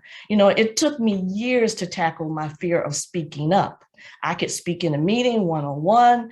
I can speak one-on-one, but when it got to the meeting, I just kind of closed down and was waiting for somebody to ask me something. But you absolutely have a right to sit at the table, to be at the table, and to speak up. Another thing is your job is let's see, your job does pay you to learn. I'm going to go out on a limb and say there are no bad jobs, because every single job has a valuable lesson to teach. I'm not telling you to stay at a job where you're unhappy or uncomfortable, but really every single job has a valuable lesson to teach, from how to manage a team, deal with office politics, and oh my God, that's a huge one, dealing with office politics, or learn about business writing skills. You can get from any occupation numerous experiences. Once you have this mindset, then you're going to learn to leverage any job you have. Thank you. Thank you so much. I am personally inspired and have enjoyed this conversation very much. We're coming to the close of our time, but I do want to give Dr. Lewis just a small last word. I want to ask for the benefit of teachers and all who are listening, what is your perspective, having been either an only or first or one of the few in places and spaces you inhabit in your career, and what advice do you have to educators to help students who are experiencing that feeling of being only, first, or one of the few? Yes, I have been a first quite a few times. I was the first Black valedictorian of my high school class. I was one of the first Black people to get a drug approved by the FDA. And I've been, first or the only Black in darn near every class I was in school, and oftentimes even in graduate schools. And that idea that we're still trying to break down these barriers, that idea that we're still making inroads in areas of STEM and areas of our professional lives is still it's a reality. And we have to sort of take, in my opinion, we sort of have to take that Jackie Robinson approach, realizing that we are these trailblazers, being proud of our accomplishments, but making sure that as we ascend, that we reach back and help others. I heard one of the other panelists mention that earlier today, and it really resonates with me, that it's so important that as we break down these barriers and we go into these rooms and we become, we ascend to our levels, that we make sure that we are looking back and reaching back to help others to come up with us. Thank you so much. Thank you, Dr. Wyatt, Dr. Lewis, Ms. Henderson, and I will turn it over to Dr. Bob. Very good. Wow, what great remarks, and quite an impressive panel, right? I think the whole day has been impressive. It's been fantastic. Thank you, Sharon, very much. Thank you all for the work that you guys are doing. So we're heading towards the end. And so our final speaker today, our sort of keynote, is Jennifer Stimson. And she's coming from Dallas for us. And she is the Albert Einstein Distinguished Educator Fellow. And her topic today, Hidden No More: Factors That Influence the Science Identity of African-American Adolescent Girls. And Dr. Stimson, some of you have lines on your screen for some reason. I don't know whether that's just me or you. I'm going to assume it's just me, unless we hear you. Can you hear me okay though? Ooh. We can absolutely hear you. Yeah. Do you see the lines as well? I do. That is strange. I'm not sure what that is. Oh my gosh. Turn off your camera and turn it on one more time. Let's see how that works. Better? That is absolutely strange, you guys. I have never seen this. I am so sorry. I'm going to log out and log back in, and then I'll go ahead and get started. I've never seen this. I've never seen it either. Go ahead and do that. And Lindsay, I'm going to ask you, let's do our last drawing right now, because this is the Chromebook that I was going to do after Dr. Stimson. But let's maybe see if we can do the drawing for the Chromebook right now as we speak, and go from there. Spend a little time as Dr. Stimson gets back on. Wow. I am not really sure what is happening. That is. But you know what? We see you. You're not frozen. We hear you. Yes. I'm going to let you take it away and give us our final keynote for the day. Thank you. All right. Thank you. Thank you, guys. I am so sorry for this situation. I'm not really sure what's happening, but that's okay. We spoke earlier about technology being the great equalizer in a way, but it's also very daunting when it doesn't work.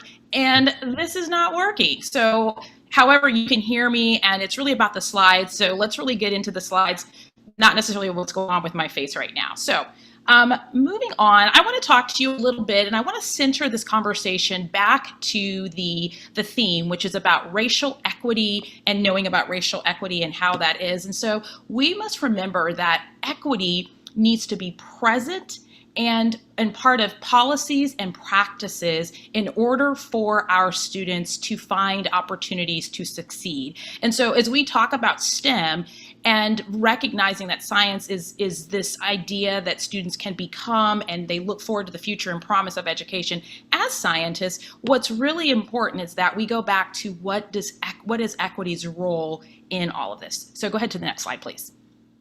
So a couple of years ago, I did a study and to kind of understand what was going on with African-American girls and science, specifically middle school girls, because as you've heard from all of our speakers, it is the adolescent years, the middle school years, those grades between 5 and 8 that really center their interest or their identity of what it means to become a scientist. Is science possible? Is science something I want to do?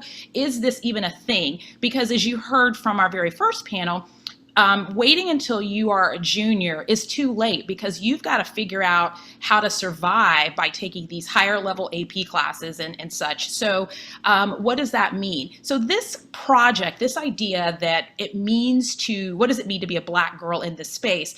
I created this topic, and that is, how do they know about their interests? Go to the next slide, please. So why did I do this research? Well, part of it is part personal, and then part of it is part my experience as a classroom teacher. I was that girl. I was a girl who was in a space where there were not many people who looked like me. I come from a family who had, both my parents were college educated, both my parents were pharmacists, and so I come from a STEM background. So I didn't have to go to school to learn STEM. I learned it at home and really working with my father in his pharmacy.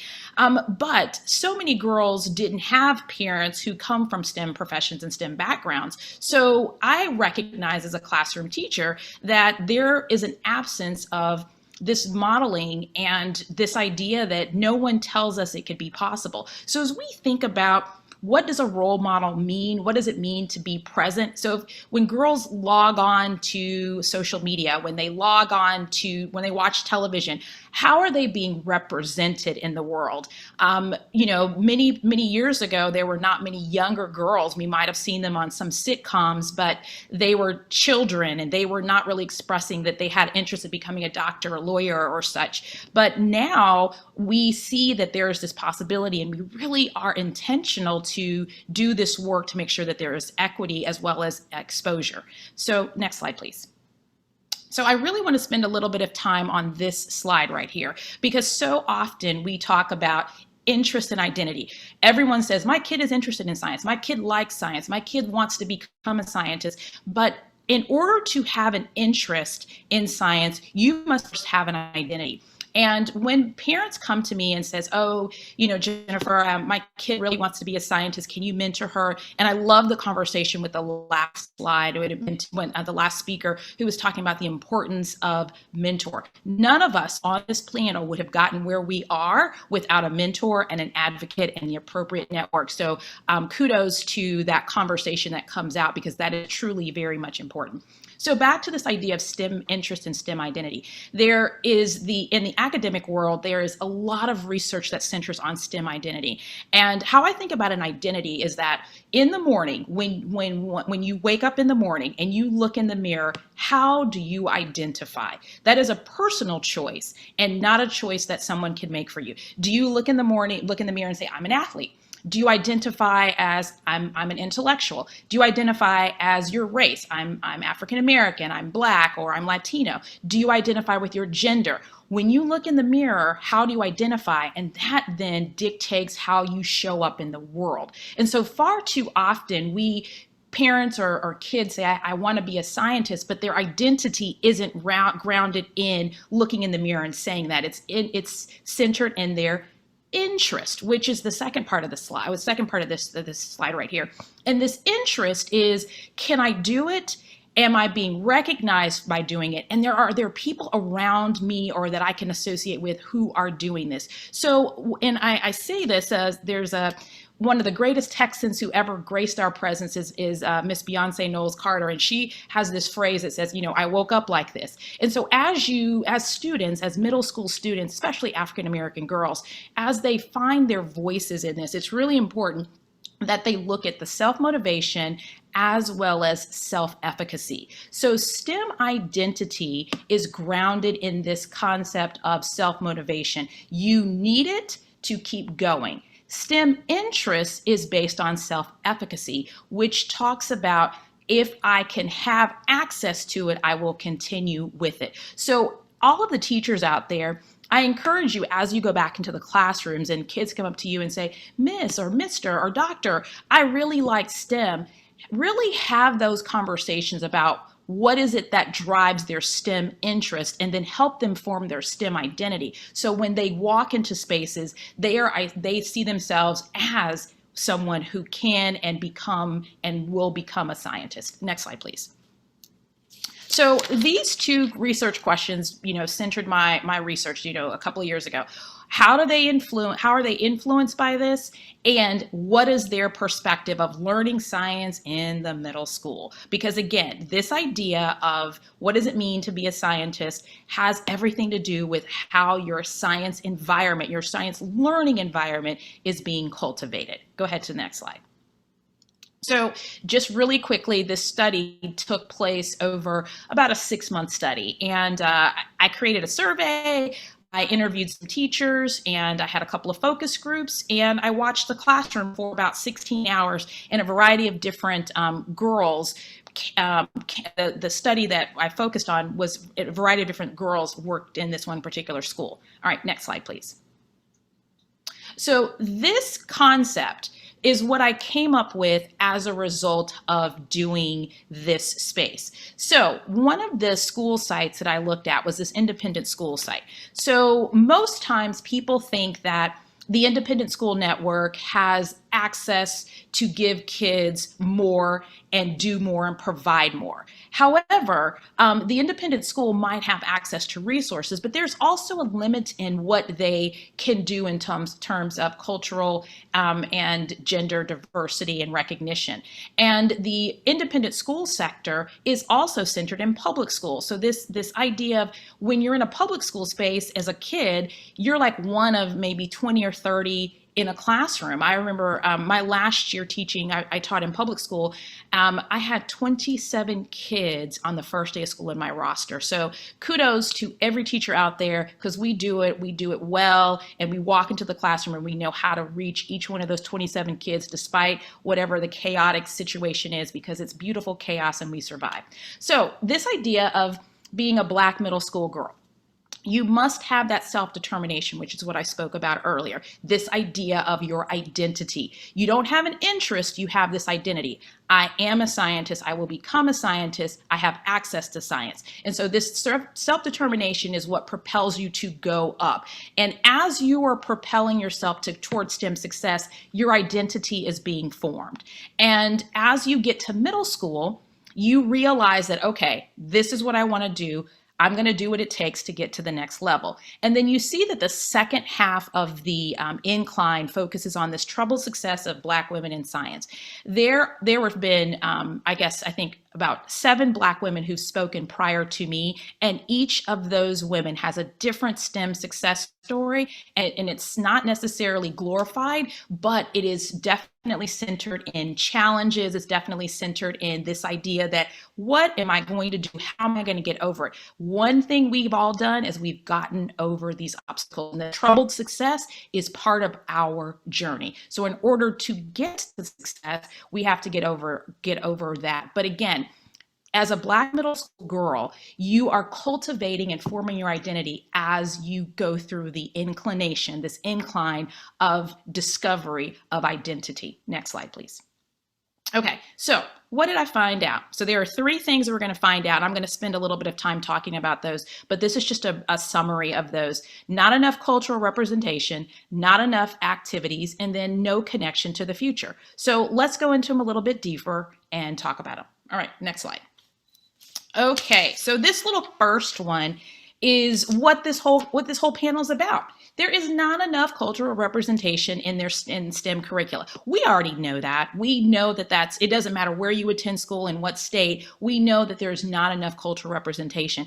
And you know what is also good and an area of growth for us is that we recognize right now that racial inequity is centered on Black and white and Latina, but we need to be mindful and responsive to the fact that diversity and racial inequity also centers on people who have come from different cultural backgrounds, and knowing that, because we think Black American, but there is also this, we live in Texas, so we have a lot of migrants, we have a lot of people who come here from other countries, a lot of African countries, African influenced countries, a lot of Afro-Caribbean. So this idea of cultural representation doesn't mean Black American. So we have to be responsive to cultural representation in what does science do and how does that build upon what it needs to be to encourage this identity. Because if you have a student in your classroom who might be Afro-Caribbean, their identity is centered in Afro-Caribbean. It's not necessarily centered in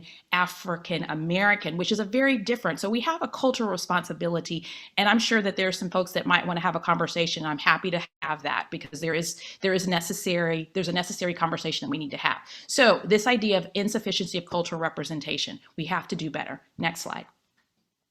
The next one is that there's just not enough hands-on. So as kids sit in this classroom and they're trying to, and you have that one kid who's like, I really like science, but I don't get to do enough. There is that challenge. And so schools either don't have enough resources or they don't have the capacity to adequately engage everyone to do the science, activities. And so if some kids, if they don't speak up, they're like, oh man, I didn't really get to do that. I mean, I wanted to do that, and because I didn't get to do it, I walk away. So as educators, we have a responsibility to make sure that there is equity in terms of participation. So if we don't have enough hands-on and the diversity of hands-on activities, then we cannot ensure that the kids will continue their interest. All right, next slide. And the third finding that I came out is this lack of connection to the future of STEM.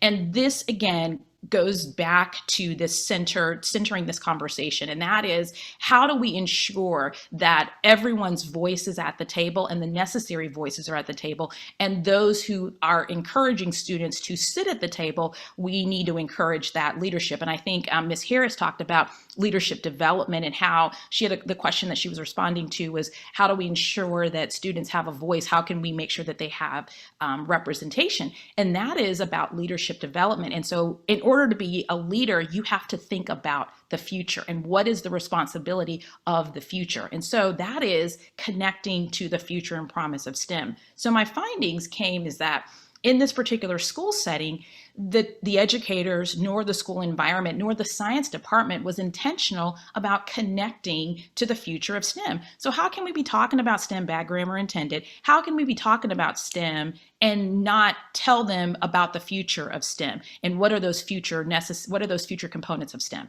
Next slide, please. So I go back to what are these factors that influence this identity, the STEM influence, helping students build their identity from their interests. We need to have teachers who are role models. And role models, you don't have to be, like Ms. Henderson, a NASA scientist, but as a teacher, you need to have access to the Gladys Hendersons of the world so that you can bring these role models into the classroom. You need to make sure that you're actively engaging in the learning of science. We're so busy of doing computational science. What is 6 + 6? The elements in the periodic table are this. But if we're as educators stopping at the surface and not digging deeper, then what we're doing is we're not being intentional about actively engaging in the science. And then, of course, I go back to this cultural representation and expanding what cultural representation is in terms of racial equity and providing access to that. Next slide, please. Okay, so my little graphics didn't show up, but again, I have lines on my face. Who knows? So this perception of science learning. So as kids go into this class, when kids are in this space, in this research that I did, they were disappointed in this cultural sensitivity that there was not enough of it. It's like, hey, in my family, we talk about this and we do this at home. We do this. My dad's a doctor. My mom's a doctor or whatever. But in the school site, it's absent. All right. And then teachers not being able to engage took that student's interest away. It's like, hey, if STEM is all that and I go into my teacher's classroom and he or she is just not interested, then what am I supposed to do? And then this inviting of a STEM environment. Again, if we're talking about what it means to be in STEM, we need to make sure that our classrooms, our schools, our departments are inclusive as well as receptive to students having an inviting environment. So when students walk in, they have no choice but to walk away and say, oh, wow, okay, so I'm now going to be engaged in STEM. And what does that look like? Okay, next slide, please. So as we look at this racial equity for the future and promise of STEM, I love it because before I even talked about this slide, everyone has already talked about it. So these big data challenges. So the pandemic has provided us with a tremendous amount of data. We have a lot of information. So what are we going to do with that information? And this is what I came up with as this idea of what do we need to do with this information? And going from clockwise. So the STEM job training, Ms. Lee talked about the importance and the responsibility of this job training and how we can be inclusive and making sure that people are STEM aware. All right, then the next one is like, who is teaching STEM for the future? I mean, we have educators, but our school districts, our companies providing teachers with advanced professional development to teach the future of STEM. Because as kids come into the classroom, and I've heard these stories about, I was also one of those kids too who was bored in the classroom. I can truly say I never took a biology class in my life, and I'm a science major, I have 2 science degrees. I never took a biology class because I was that kid who kept getting in trouble, and it kept advancing, and I never took biology because I knew more than the teacher. So if we're going to encourage students to become scientists, then we need to take an active interest in the welfare of how we educate the professionals teaching those kids so they can then in turn help the kids become great at what they're doing. Workforce development. Oh my gosh. Everyone on here has talked about the importance of workforce development, how we can ensure that STEM is part of this conversation and how it's necessary. And, as we talk about workforce development, there are 3 areas that we are responsible for. There's science that needs to be in place 3 years from now in order to keep our society going.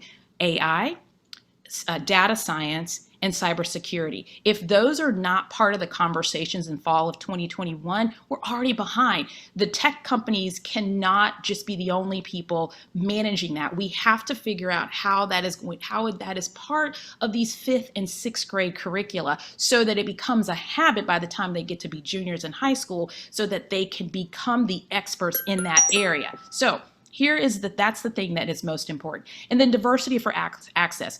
We talk all the time about this leaky pipeline. What is the leaky pipeline? The leaky pipeline is not the access to women and people in diverse communities not getting access to STEM. It is the people sitting at the table deciding who gets invited into the room. And that isn't a leaky pipeline. It's not that we don't have enough people. We have plenty of people. It's the people sitting at the table who get to decide who is invited to the room. And that's part of this conversation about how do we manage these big data challenges. Next slide. So as I close, what I recommend for all of the educators out there and anyone who is a stakeholder or intentionally interested in developing science curricula is you want to make sure that you advance and highlight, teachers of color or sciences of color or science practices that, center this voice of color. And the next one is uncover this idea of like, what is it that the girls need? What do girls need to learn? Make sure that we equip these girls with strategies to help them challenges these opportunities they're going to face. Because again, as Black women, as Black girls, they are going to face a bunch of challenges. But what are we teaching them to cope with those challenges? And then I end with this, and that is make every lesson a STEM career lesson.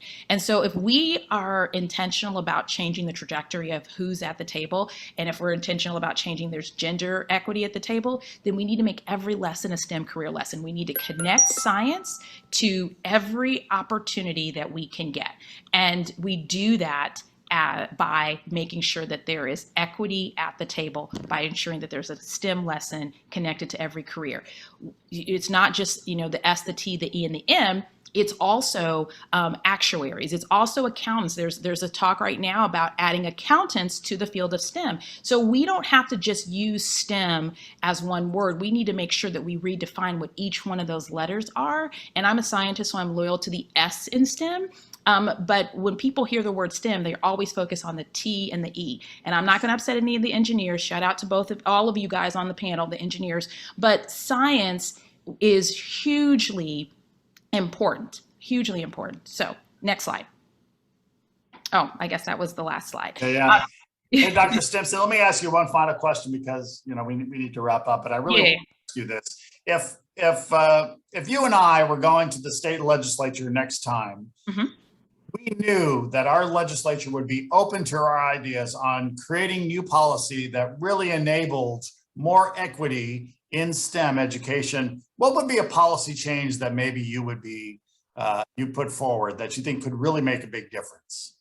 Oh, I actually would put forward reimagining teacher professional development, because in order for education to change, we need to change how teacher professional development is conducted. So one of the big things is understanding how teachers are teaching for the future. And so that is changing the policy of education. Absolutely. Very good. Yeah, that's very good. Dr. Jennifer Stimpson from up in Dallas. Thank you very much, Dr. Stimpson. Thank you. Fantastic. Nice wrap up. Our final raffle giveaway, by the way, and speakers are not allowed, Dr. Stimpson, or else we'd be sending this your way. But this is Marcos Garcia is the next winner of the HB Elite 1030 Chromebook. So Marcos, congratulations on that. I just want to remind you guys, I want to thank all the speakers. And I want to remind everyone, we do a series of these events throughout the year. Our next one is on the resegregation of American schools. That's later in August, the economics of inequity. And down the road, we have a number of others. We have an immigration summit coming up. We have the state of Latinx children, a number of things. So go to the Children at Risk website. We do this in partnership with the Texas Family Leadership Council. So once again, thank you, Dr. Stimpson. Thank you to all of our speakers. And we will see everyone next time. Take care. Thank you.